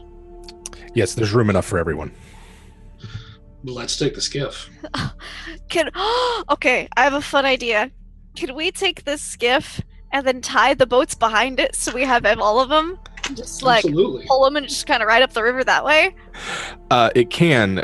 Memnon warns that whatever magic powers the vehicle tends to not work over water. Okay. The chariots will. They can Back cross to the the future river. rules. Sure, right? Back to the future rules. You've seen the chariots cross over water, but they do it low and they look more like jet skis. They like kick up a bunch of water as they do it. Okay. He warns that this one, if you take it over the water, it'll sink. It'll sink. Yeah. Can they track this, Memnon? Or what is it? I should probably ask that before we all suggest to ride off into the sunset on it. They cannot track it any easier than they can track anything.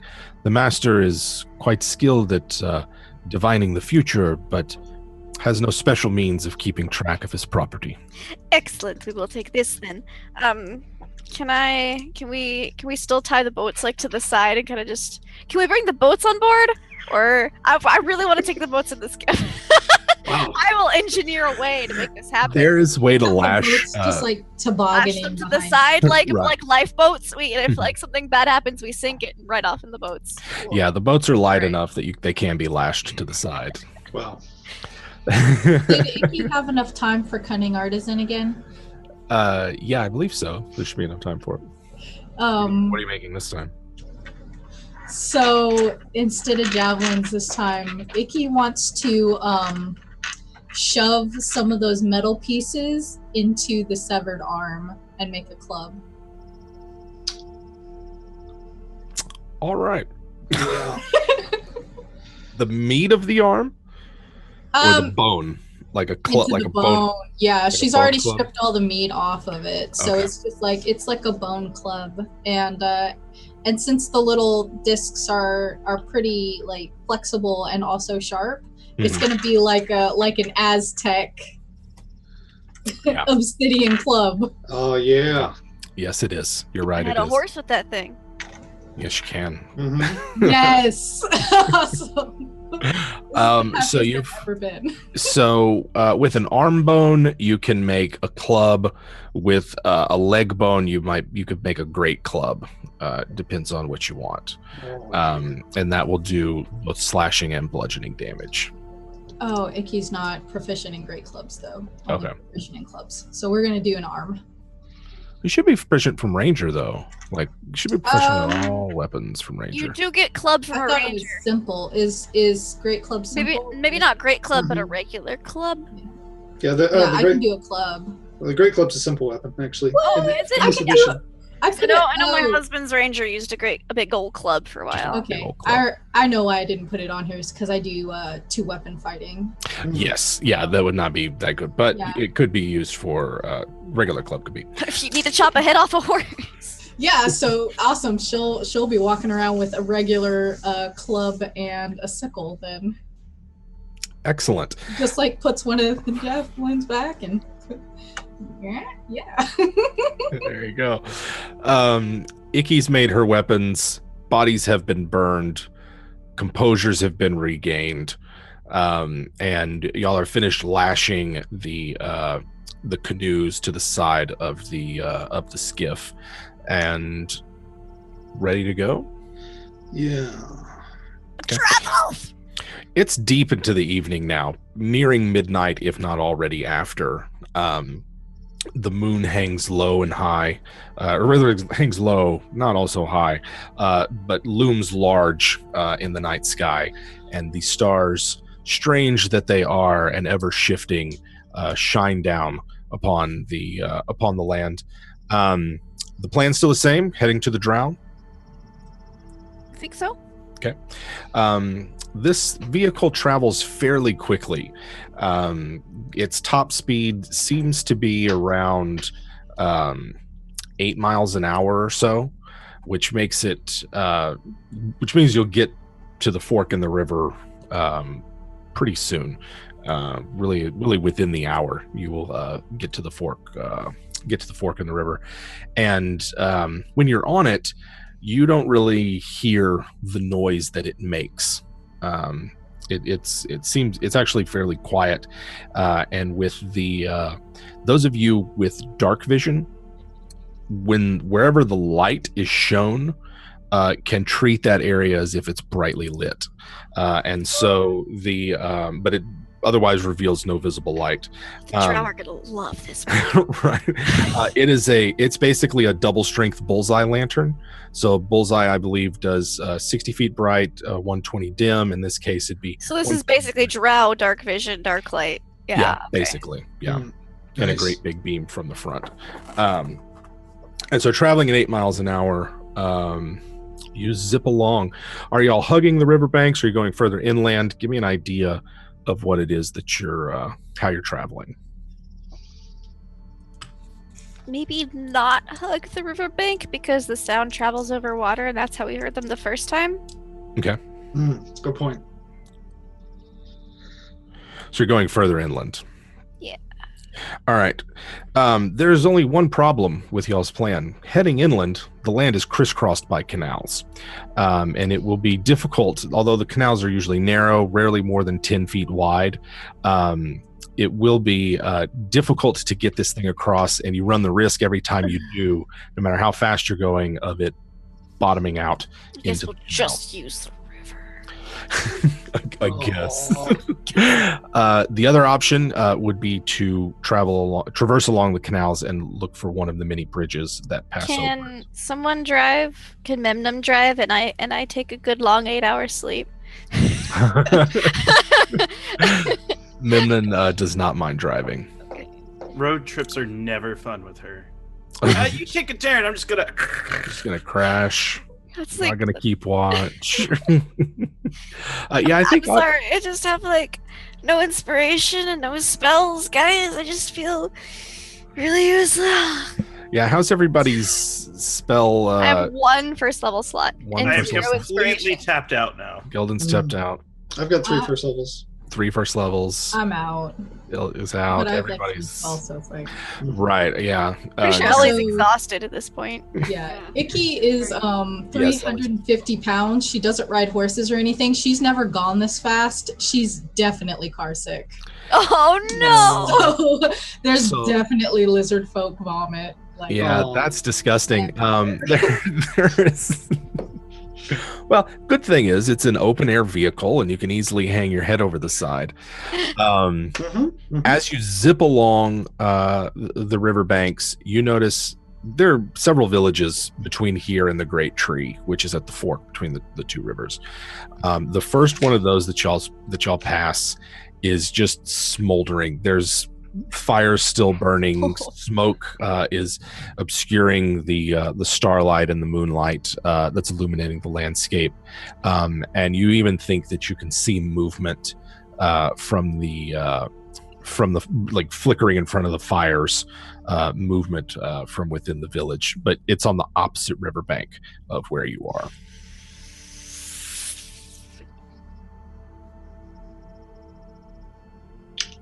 That's bad.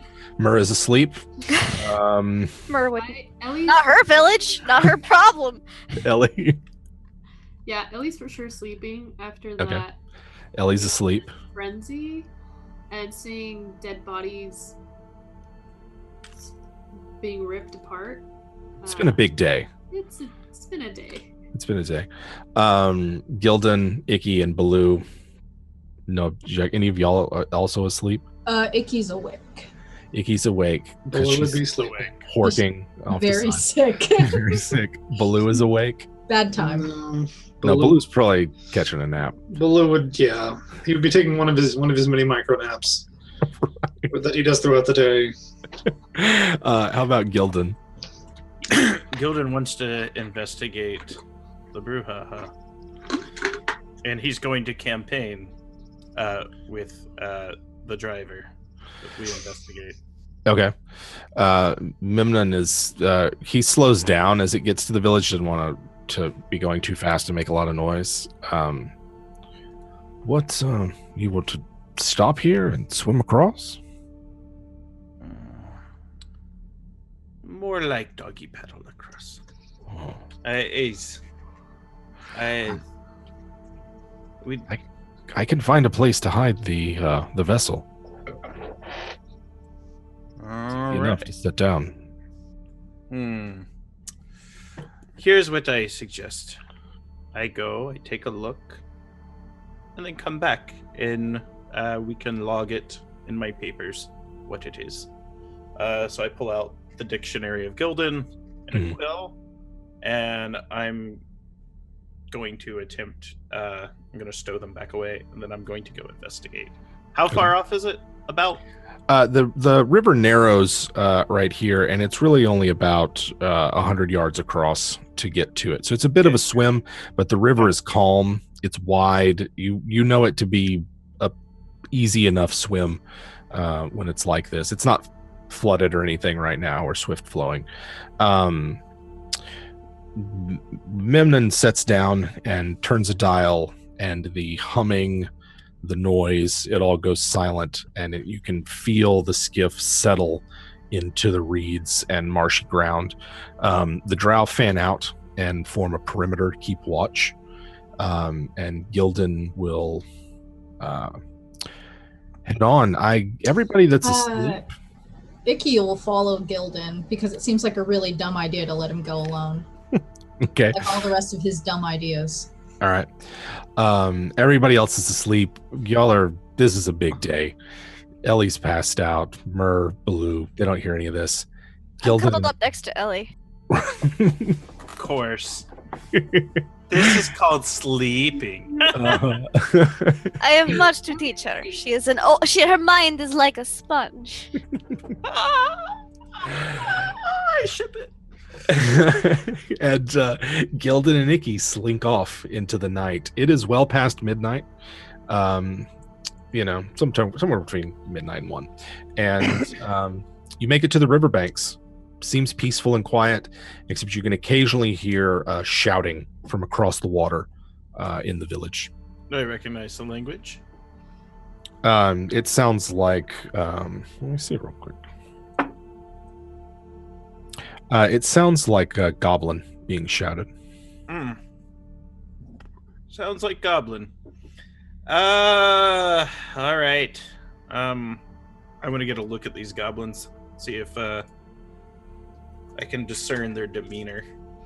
You're gonna have to get closer than the opposite riverbank if you want to get a really good look to them. Absolutely. Okay. Are you keeping all your? What are you doing with all your gear? All right. So, I'm essentially going to, I'm going to doff. Well, let's think about this mechanically. So, I'd be at disadvantage on swim checks should I attempt to swim while wearing chainmail. Mm-hmm. And stealth rolls as well, yeah. Which is not fun. So yeah, I'm going to doff it and put on my hag skirt and my straw, kind of like a straw tunic, harsh, coarse straw, and what I call the hood of friendship, which is the ugliest dumb hat you have ever seen. But friends wear them, have fake ears on it. And I gotta leave my stuff on this side of the bank. I'm just gonna leave it, and then I'm simply taking a dagger with me. I'm stowing it in my shirt, and I'm gonna wander over. Okay. There's no check to swim to swim the river if you're not wearing armor on. So you paddle your way across. Icky, are you following? What do I need to drop to follow? You need to drop your pack and your stuff. You could still carry a couple of weapons, but okay. You have a big pack full of a lot of stuff, right? You're right. I'll drop all of the pack with the stuff. But you don't otherwise wear armor. You just have your scales. No. I wear decorative sociopathic trophies. Those be fine. Yeah, I'll go ahead and I'll leave Skitter's step with the skiff. Okay. Can't really swim anyway, but I will follow him a couple of moments after glancing through his stuff to see if there's anything I want. Gotcha. So, Do you find anything? Do I have to roll for it? I would say a quick investigation check if you're going to rifle through his things. Yes. I don't know what Gildan has in his pack. Oh my gosh, awesome. I don't know either, but I got an 8. I'll send it to you. You have my dictionary now. Oh. Yeah, he's got this sort of dictionary journal he writes in, some armor. You can kind of describe it to her when she opens it because it's quite interesting. Yeah, right. I'll send you pictures later. Cool. Goblin toilet paper. That's what I wanted. I'll just shove it in the pack with Skitter's step. He lives there anyway. All right. So you put Gildan's dictionary in your pack with Skitter's step, leaving both of it on. Gildan's already in the river, making his way across. Icky starts following. It's like I said, you don't need to make a check. The water is nice and calm and warm. Getting across to the opposite bank, there's a small village clustered around where a canal meets the river, and so it's like some buildings on either side of the canal with a short bridge that connects the two of them, made of scrap and the like. Fires are burning. Several of the buildings look like they've burned down, and now it's just the embers that are kind of keeping things lit. You can see people shuffling back and forth in the firelight. As Gildan gets closer, he hears the shouts of it's all in Goblin and Orcish, and the kind of shared common language that has started to be developed from these peoples as they live together, that you can hear. It's things like bring water, we found another one over here. It sounds like people are coordinating efforts at some kind of rescue.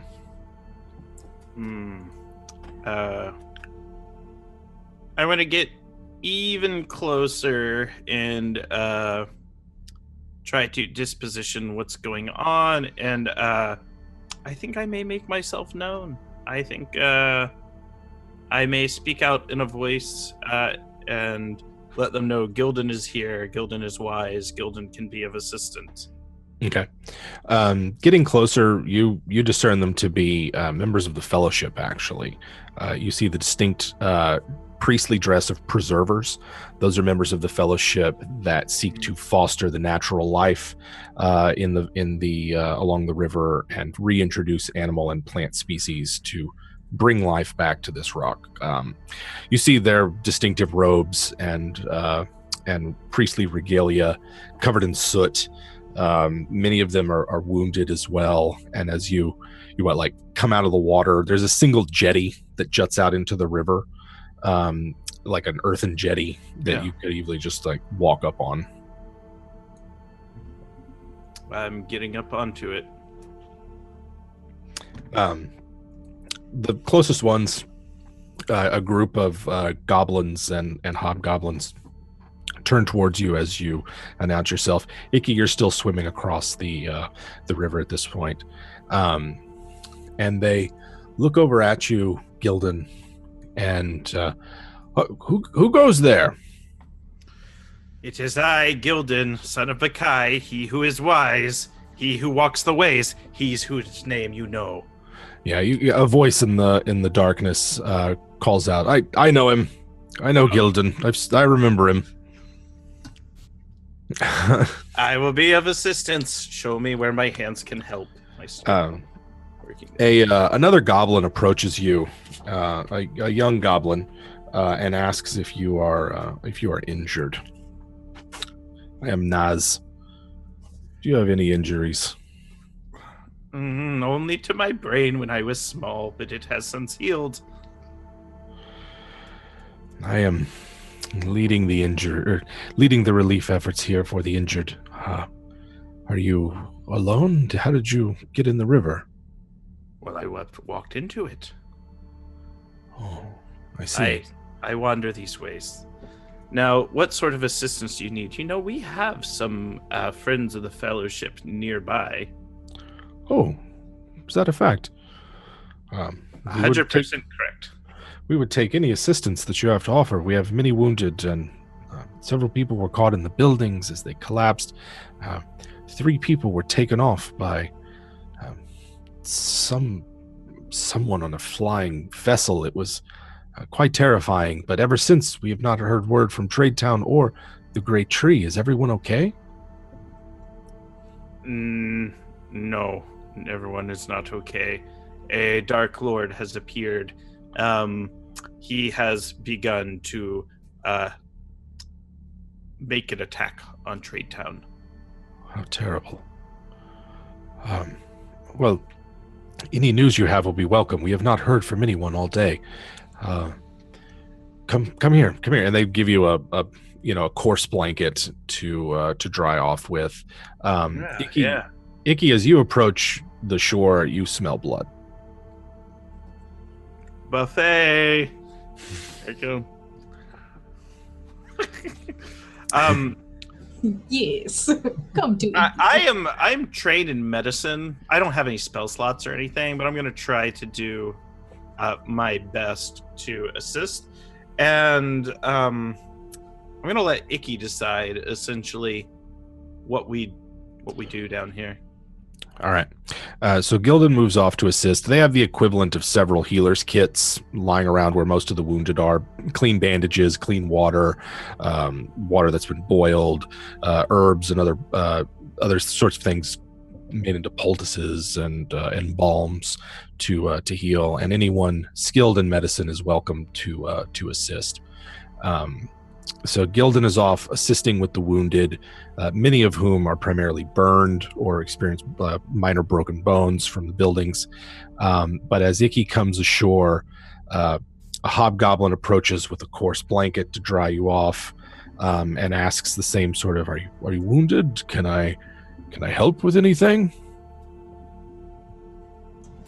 Icky isn't like as bad off as she was. She's a lot better since she's eaten and rested on the skiff. She's not really hungry right now, kind of nauseous. But she will, she smells blood and stuff. And even though she's not hungry, she is actually skilled in medicine. So really? Yeah. Okay. Yeah, I've got a +2. It's not amazing, but it ain't a negative, so. Mm-hmm. All right, so they will accept wonderful that you're skilled in medicine. Please, over here we have many wounded, and like Gildan, they want to know what you know. If they find out you were at Tradetown, they have a lot of questions for you. Oh yeah, she was not at Tradetown. Gotcha. However, as Icky is tending to the wounds and helping out, you feel a pull from your blackened bone amulet. And even though you just gorged yourself, and even though you emptied the contents on the way over here and perhaps are a little nauseous, your amulet is hungry. And your amulet is causing you to feel an intense, sharp hunger pain. You know it to be an unnatural hunger. So I'm gonna kind of like Icky's gonna like step off by herself a little bit and claim that, like, you know, she's a large lizard. She can't be confined inside of huts for too long.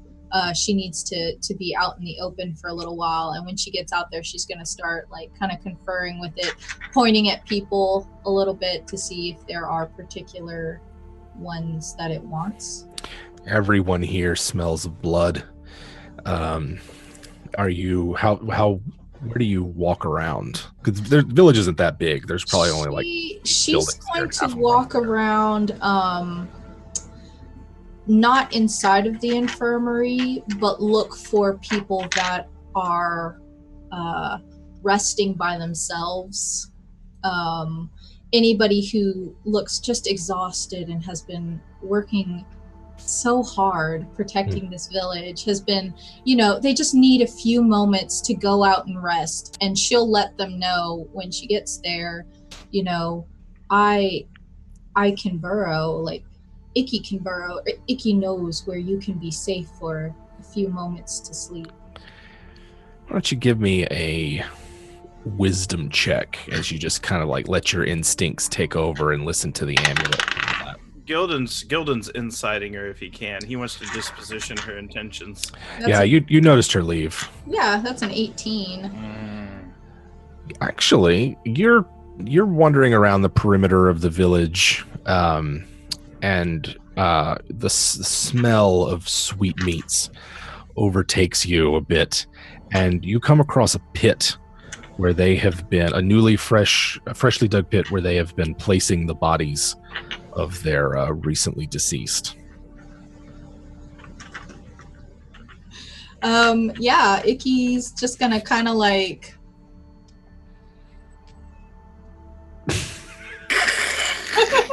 like Salieri and kind of like look through it a little bit to see if there's anybody who's like still kind of clinging to life in there, can't really fight back, like they're not so cruel as to throw still living people into a burial pit. Oh, then bring out your dead.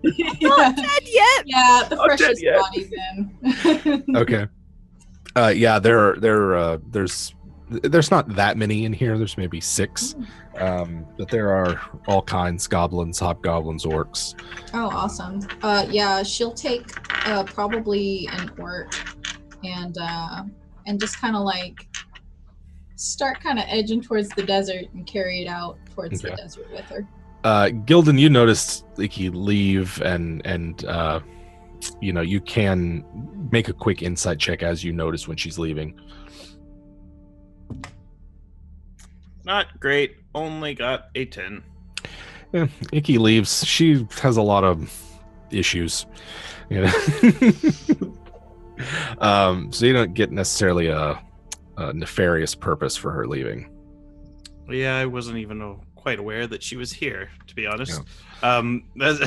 Well, Gildan went off and was just like, wait, Icky was here? She was at this party? I missed it? Oh, man. But even if he saw her dragging bodies, if they're dead bodies, Gildan doesn't judge her for that because he'd rather the meat be used than be wasted. Good call. Have Icky make me a stealth check, see if anybody peeped her while she was at her business. Oh, man. This is going to be awkward. Is there anything you can do to boost your stealth? Oh, no, they absolutely did. Well, I don't know. Is she in the desert? Nah, she hasn't been in the desert for an hour, though. Yeah, it's a 10. It's a 10. Let's see real quick. I got a 7. There is a brief moment. You're dragging the orc out of the pit, and there's still tall grasses around, that kind of thing. It's like beyond the edge of the village, there's plenty of cover. And you think you hear someone nearby just as the feet of the orc get dragged into the reeds. But whatever it is doesn't come to investigate, and you are left alone with your kill to satisfy your unnatural hunger. Gildan, you help out. There's a lot of people who are injured who could use your assistance. I begin doing performing triage, so I'm trying to assess who's dead, who is in critical condition, and who is lightly wounded. And that's where I most want to assist, is just kind of showing the fellowship, because they don't know how to do this. They don't wander the ways. They just walk around, are you injured? And it's like, stop. No. Stop with that like proselytizing missionary stuff. It's like, let's actually get in here and get some work done. Gildan knows everything. A little bit. And so that's what I'm gonna do. I'm gonna start just trying to, mostly what I'm gonna try to do is how many dead, how many in critical condition, and then how many are lightly wounded. I just kind of start splitting them up, getting them all grouped together. We have the icky pile, the Ellie pile, and then the mirror pile. Yes. There's one in here who's close to dying and really needs like magical healing of some kind. Magical like healing? My stuff's back across. Yeah. There's a it seems as though the rest of the fellowship is also tapped out as well. They're not all spellcasters, by the way. There's plenty of members of the fellowship who are just skilled. I ask if I can how bad is he? He's got what looks like a very nasty broken thigh bone, and the wound around it has gone. It's gone pretty bad. Yeah. Man, this is gonna be dangerous, because if I take him into the waters, all the creatures are gonna come to eat him. Possibly some party members. So what I'm going to do is I'm gonna try to see if I can get some fellowship to help me to make like a little gurney sled that I can pull him in, and then I want to see if I can essentially get him across the water and take him to my party. I say there's friends nearby. They should be able to help. Do you want me to take him to them or go get help? They could fashion a raft of some kind to keep them afloat. I mean, there are plenty of boats as well along the riverbank.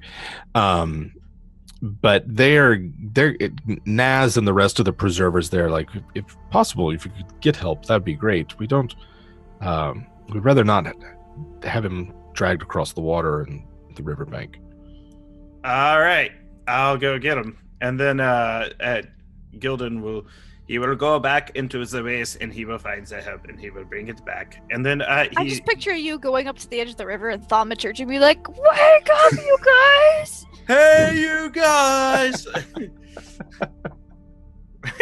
And then the electric company opening credits start. All right, now and then I have to make a character decision. Do I go back and go, there was nothing, or actually come back and help them? No, I'm gonna go and I'm gonna try to wake Baloo up. He's a fellowship. He's the biggest spoon. Mur's in the middle, and Ellie's the little spoon. Oh man. Yeah. They look like they're just sacked out, just asleep, and under the watchful gaze of the drow who are keeping guard. Although Kelral, when you get back, what is it that you found over there, Gildan? There are many wounded, many burned, many dead. There are preservers, fellowship, that need assistance. Surely they can take care of it themselves, yes? Not anymore. They are all tapped out on supplies, and their esteemed member. And then I lean right up into his face, cast thaumaturgy to triple volume my voice. Baloo! Carl jumps back. Yes. Shh. He must help his brethren. Do we hear this as well? Yeah. Baloo! What happened? I'm gonna put an arm around each of them. Is it an ambush? No, there is fellowship friends who need fixing. Yeah, you feel Oh! that the skiff isn't moving. Fellowship members that need fixing, you say? All right, Murray, let's do the job that we paid for. Certainly. Are we paid? No, we're not really paid. No. You are paid in many blessings. I mean, you are paid in that the fellowship provides room and board and all manner of resources that Murr's you have at your gonna disposal. stroke Ellie's hair and be like, just stay here and get some rest now. Nikki finds herself by herself back in the village as everybody else makes their way over.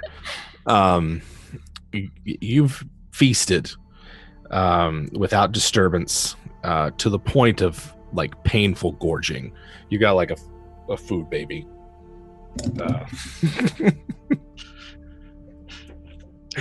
What's Icky's next move? Icky did what she usually does, which is eat most of the meat off of the body and then leave it there and wait for it to start glowing. And then, just hiding behind a rock. And then after she comes back and finds like its little black bones, she picks through, sees what's usable, doesn't find anything as usual, and just returns back to the village and is like, fresh air. Just Where is the refreshed small one? Naz, another goblin. Your friend is going to get help. We have several wounded in need of as much assistance as they can get. Where did he go? And she's just like over their heads, like pushing them out of the way, like bodily moving them. It's back across the river. And probably by this time you might even notice that the party is, or most of them, I think Ellie is still sleeping, yes? Okay. Then she'll wait on the bank of the river for them to come back. We probably would have taken one of the little boats we tied up to make it easier. She'll just wait on the bank of the river for them. Okay. This is why we kept the boats. Right here. There you go. Then whoever wants to make it back can make it back. There is not there's not any don't spot anything, nothing disturbs you. Make it across the river, and like I said, there's about 8 or so buildings, half of which were on fire at one point. They're all smoldering now. In front of the largest building that's intact, there are people who are less wounded, sort of outside. Inside, they've got the more wounded. And you see Icky sort of surrounded by a group of preservers and other members of the fellowship who are trying to get her to be like, well, they'll be right back. They said they would, right? As you come ashore in your canoe. Yeah, I'm gonna loaves and fishes this thing, man. I'm just gonna be like, I can make 24 good berries. Right. Well, Lewis our like savior figure. He's like, all right, gather them around. Yeah. All right, that's more than enough. And I want fan art of this. Loaves and fishes with blue. Man. Oh, that's great. Naz is the highest ranking fellowship member here. How high ranking is he? Not that. My higher ranking than he. Yeah. He's in charge of like making sure the fish that they're introducing into the canals don't unbalance the ecosystem, kind of thing. Boring. That kind of stuff. Boring. Not the flashy, fine secret magicians and all that business. All right, fine. We do He can live then. Yeah. And he just has a minor wound. But he does direct Baloo to where the wounded are, and anyone skilled Is there anyone who looks like they might be a little bit like one of the more wealthy members of this village that looks really wounded, really injured? Sure, there's some like traders that were stopping through that on their way to get to market day that couldn't make it in time, that kind of thing. Use my last cure wounds on that guy then. Yeah, there's let's see who it is. Like, perhaps I can help you with this grievous and life-threatening injury. She's an orc named Gyen, Ghyyn. I'll type it in the chat. A merchant. Weakly, she's not doing too well. Looks like a wound in the side where a piece of a building collapsed on her. Okay. My gods, they were slain in the initial attack. I don't. How tragic. How was Trade Town? I fear it does not fare much better than this, but here, let me help you with this grievous, life-threatening wound. And I'm gonna cure wounds her. Okay. Oh, that's actually pretty good. It's pretty good. Is it 1d8 or 2d8? 1d8 for 1d8. Okay. Then it is gonna be 9.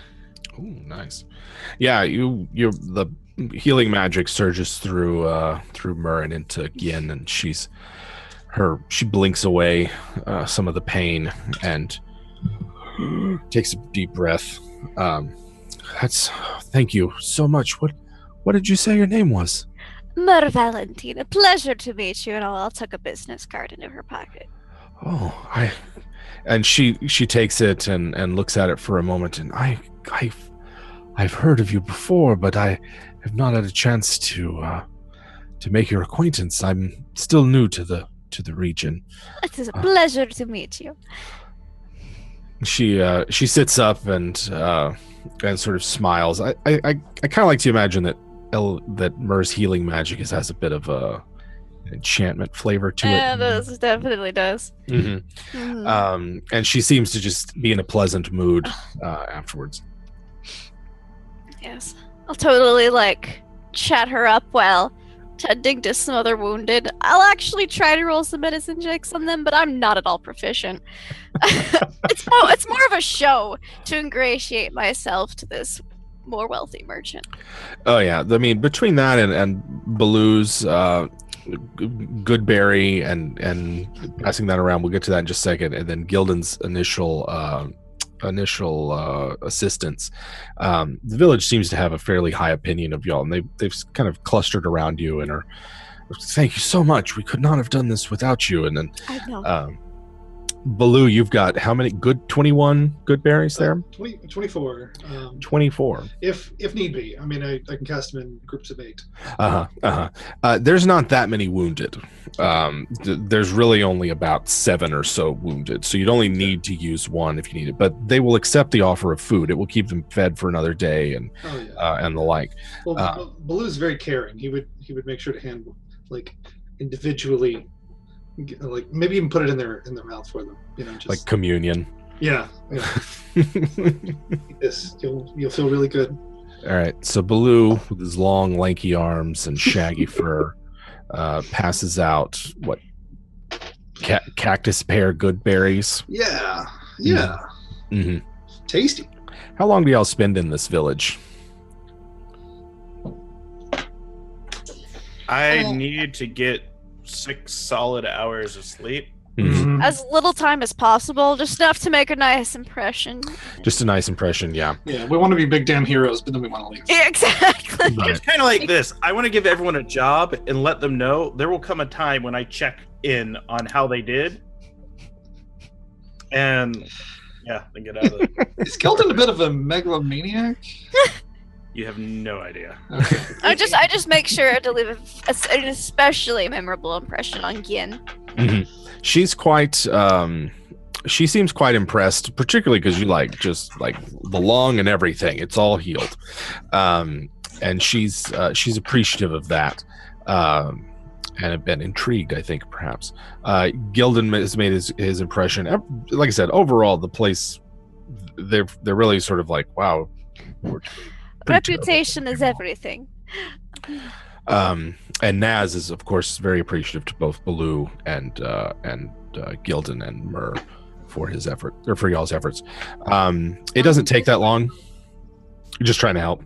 With bandages, handing them to whoever knows what they're doing. Oh yeah. There's just a gopher, just handing people stuff. You guys could easily spend 15-20 minutes here helping out. before you've accomplished your tasks. And then you head back?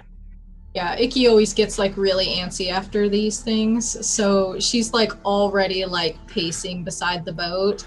She's like, "We gotta go." Like, gotta get out of here. There is, you get back to the skiff. The drow are there and meet you. Getting back on, Kelral informs you that they've seen some other things out there. Nothing came too close, but that they think that there are patrols of some kind out in the hinterland, and so they should just keep an eye out. But that the pace we're making, we will reach the Great Tree before too long, and from there we can travel up the Horn. Excellent. Mm-hmm. Back to sleep for Myrrh. Yep. Middle spoon. Assume sleeping positions. And so everybody else, Ellie, Icky, Ellie, Baloo, and Myrrh go back to sleep. How about Gildan and Icky as the skiff gets going again, traveling northward? what time of day is it, or what time of night? It's somewhere between midnight and pre-dawn. You'd estimate that it's, I don't know, 1 or 2 in the morning. Oh, okay. Icky's still okay. Icky's still watching, and in fact is full enough that it's probably uncomfortable to sleep. So she's just watching. She's just lookout. Okay. And then Gildan? I'm gonna play a sad little song on the pipes for about an hour or two. And then I'm going to sleep flat and collect my things. And I want to look through. Is everything in my bag when I collected it on the side of the shore? Has anything been taken? It seems as if something's missing. Okay, so what I want to do is I want to check my list. So the first thing I want to do is check my dictionary, which has an inventory in the back. What does it show me?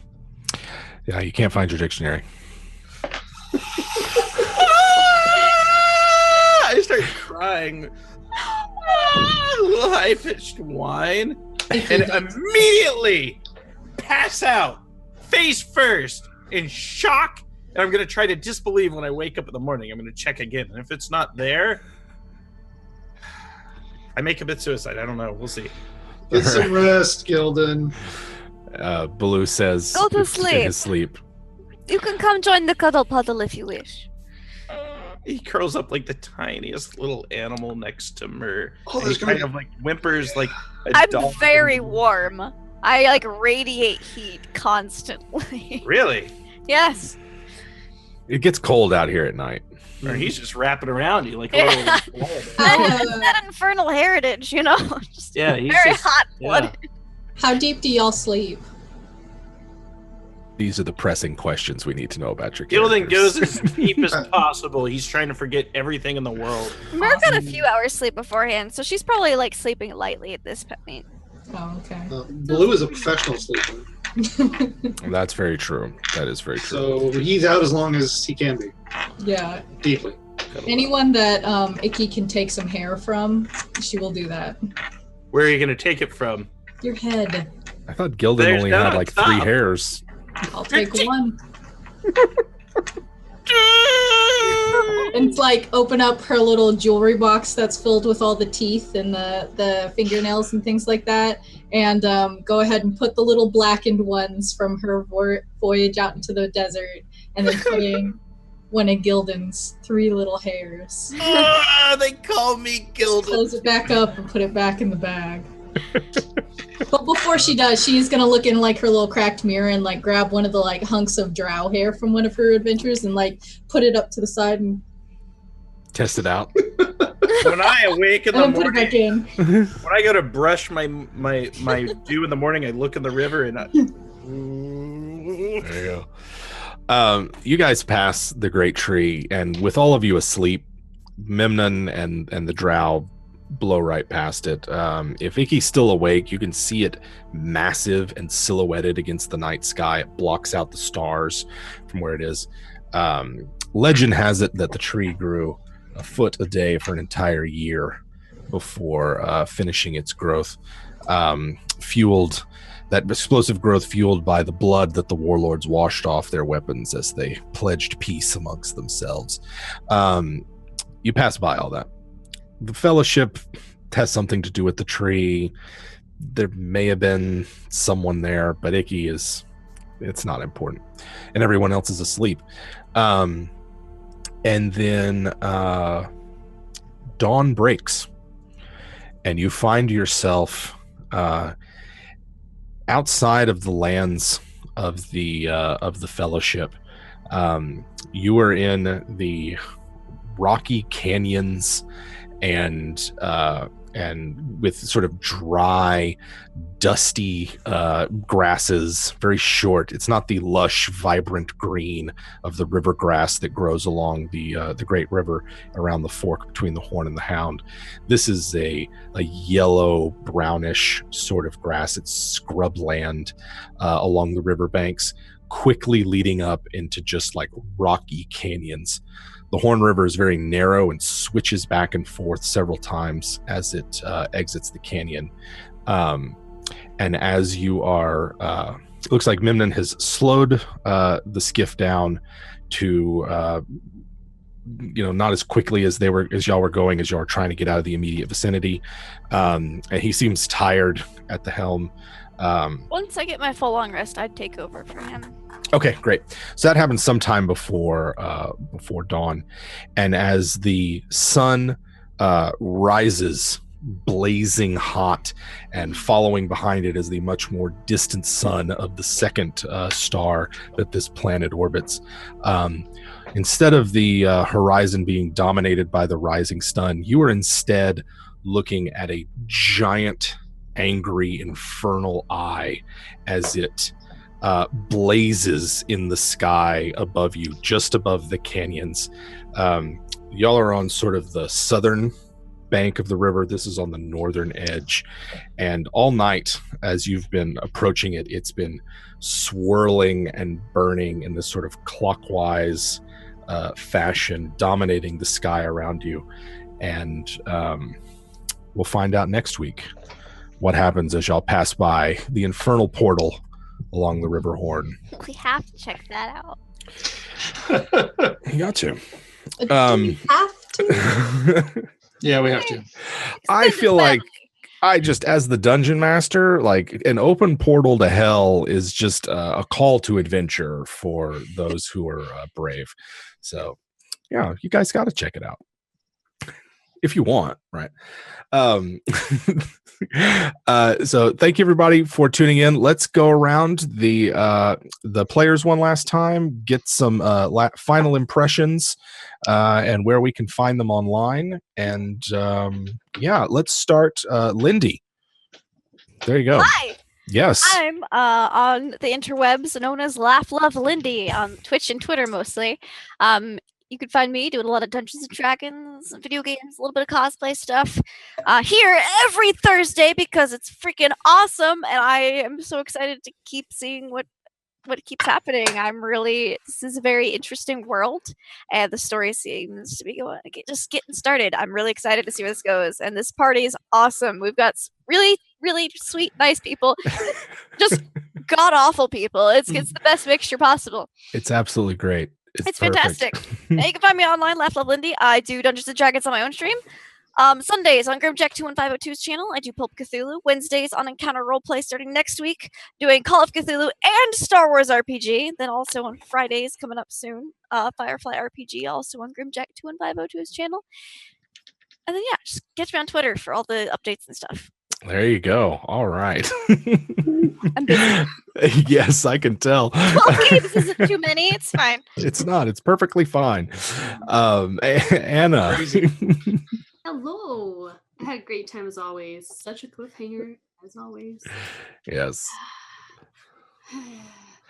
Yeah, you can find me online places, I suppose. On Twitch as Cyborg Pizza. I'm not sure do we post links in the chat or I do believe someone's posting links okay, cool. in If the not, chat sometimes. I don't know. I don't have paid attention to chat. That's bad of me.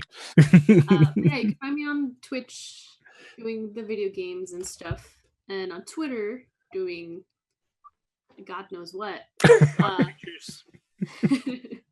But I'm also part of all ladies 5e Dungeons and Dragons 5e actual play podcast called Wonder Quest, and we post the episodes every Wednesday, but except this week, it's actually came out today. You can check that out. Support the Patreon if you want, and also I came out with my own Patreon for photos and stuff. So I do like creepy photos or just like very artsy fartsy photos. If it's your jam, cool. If not, cool. Nice. So if you want to check it out, And that's under Cyborg Pizza as well? no, that's Annaby Photo. So Gotcha. if it doesn't ban me, there we go. It didn't ban me. It's on. All right. That's great. Josh, how are you, brother? I'm doing pretty good, bro. Yeah. How are you? Well, I'm good. I'm glad to see that you guys are moving right along. And the cuddle party that formed there at the end with your hug bear. Yeah, and with the extra long arms, like he could probably hug like 4 people. It's great. Yeah. It's great. It's just a pillow for everybody. Yeah. I'm doing good. I'm on Twitter at Beard4Charity. Also DeviantArt if you care for that. Been doing a lot of art. It's been a blast. I've still got a little bit of commission room open, so if anybody wants to commission any art, find me on Twitter. And that's about all I do, other than sit around and play Dungeons and Dragons. Dungeons and Dragons. All right, TK. Hello. I'm TK joins the fray only on Twitter. It's TK has joined the fray everywhere else, but Twitter wouldn't let me do it because it was too long. So you can find me mostly on Twitter, talking about dark fantasy, talking about Southern Gothic horror, talking about Dungeons and Dragons, encouraging people to cuss me out by saying maybe we should have brown elves that aren't always evil all the time. Maybe orcs don't have to be douchebags, you know? Which Controversy. Is awesome. Oh yeah, like I got to use some really good catchphrases this past week, like Welsh actually and Manksplaining and make Mordor great again with some of these like if elves are brown, it's ruining my heritage. And I was like, well, I don't know what to tell you about keeping El pure, but okay. Yeah, fighting the good fight. Man, you're my favorite. Man, Beautiful. that's my day. So yeah, if you want to talk about how we can dismantle everything that you love about high fantasy, totally come over. It'll be amazing. I love picking apart high fantasy, and so fight that good fight. And oh yeah. Yes, there we go. Always. And Grant, you brought us in. You're gonna have to take us out. Woo! All right. So, sorry, I had one enemy, and Yeah. TK was not impressed by that. She was like, "That ears, class, you got none of those, Grant. Get out of here."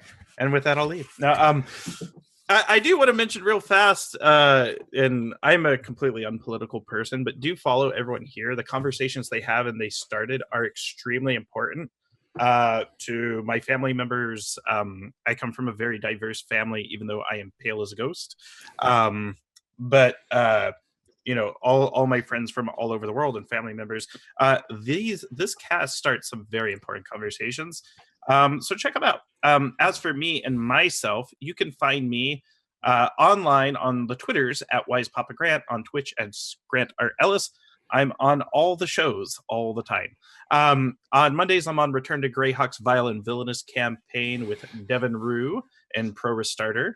I am on Unmade Gaming Tuesday nights on the show Mythdon, which is a world-building show that takes place in 5th edition Dungeons & Dragons. Next week, I'll return to Encounter Roleplay on Wednesday for the Star Wars Rise of the Dark Side campaign. You can always see me here on Thursdays I have a new show coming out on Fridays on the Off the Table channel called Life on Mard, which is based on the Dictionary of Moo setting, which Jim Davis introduced me to.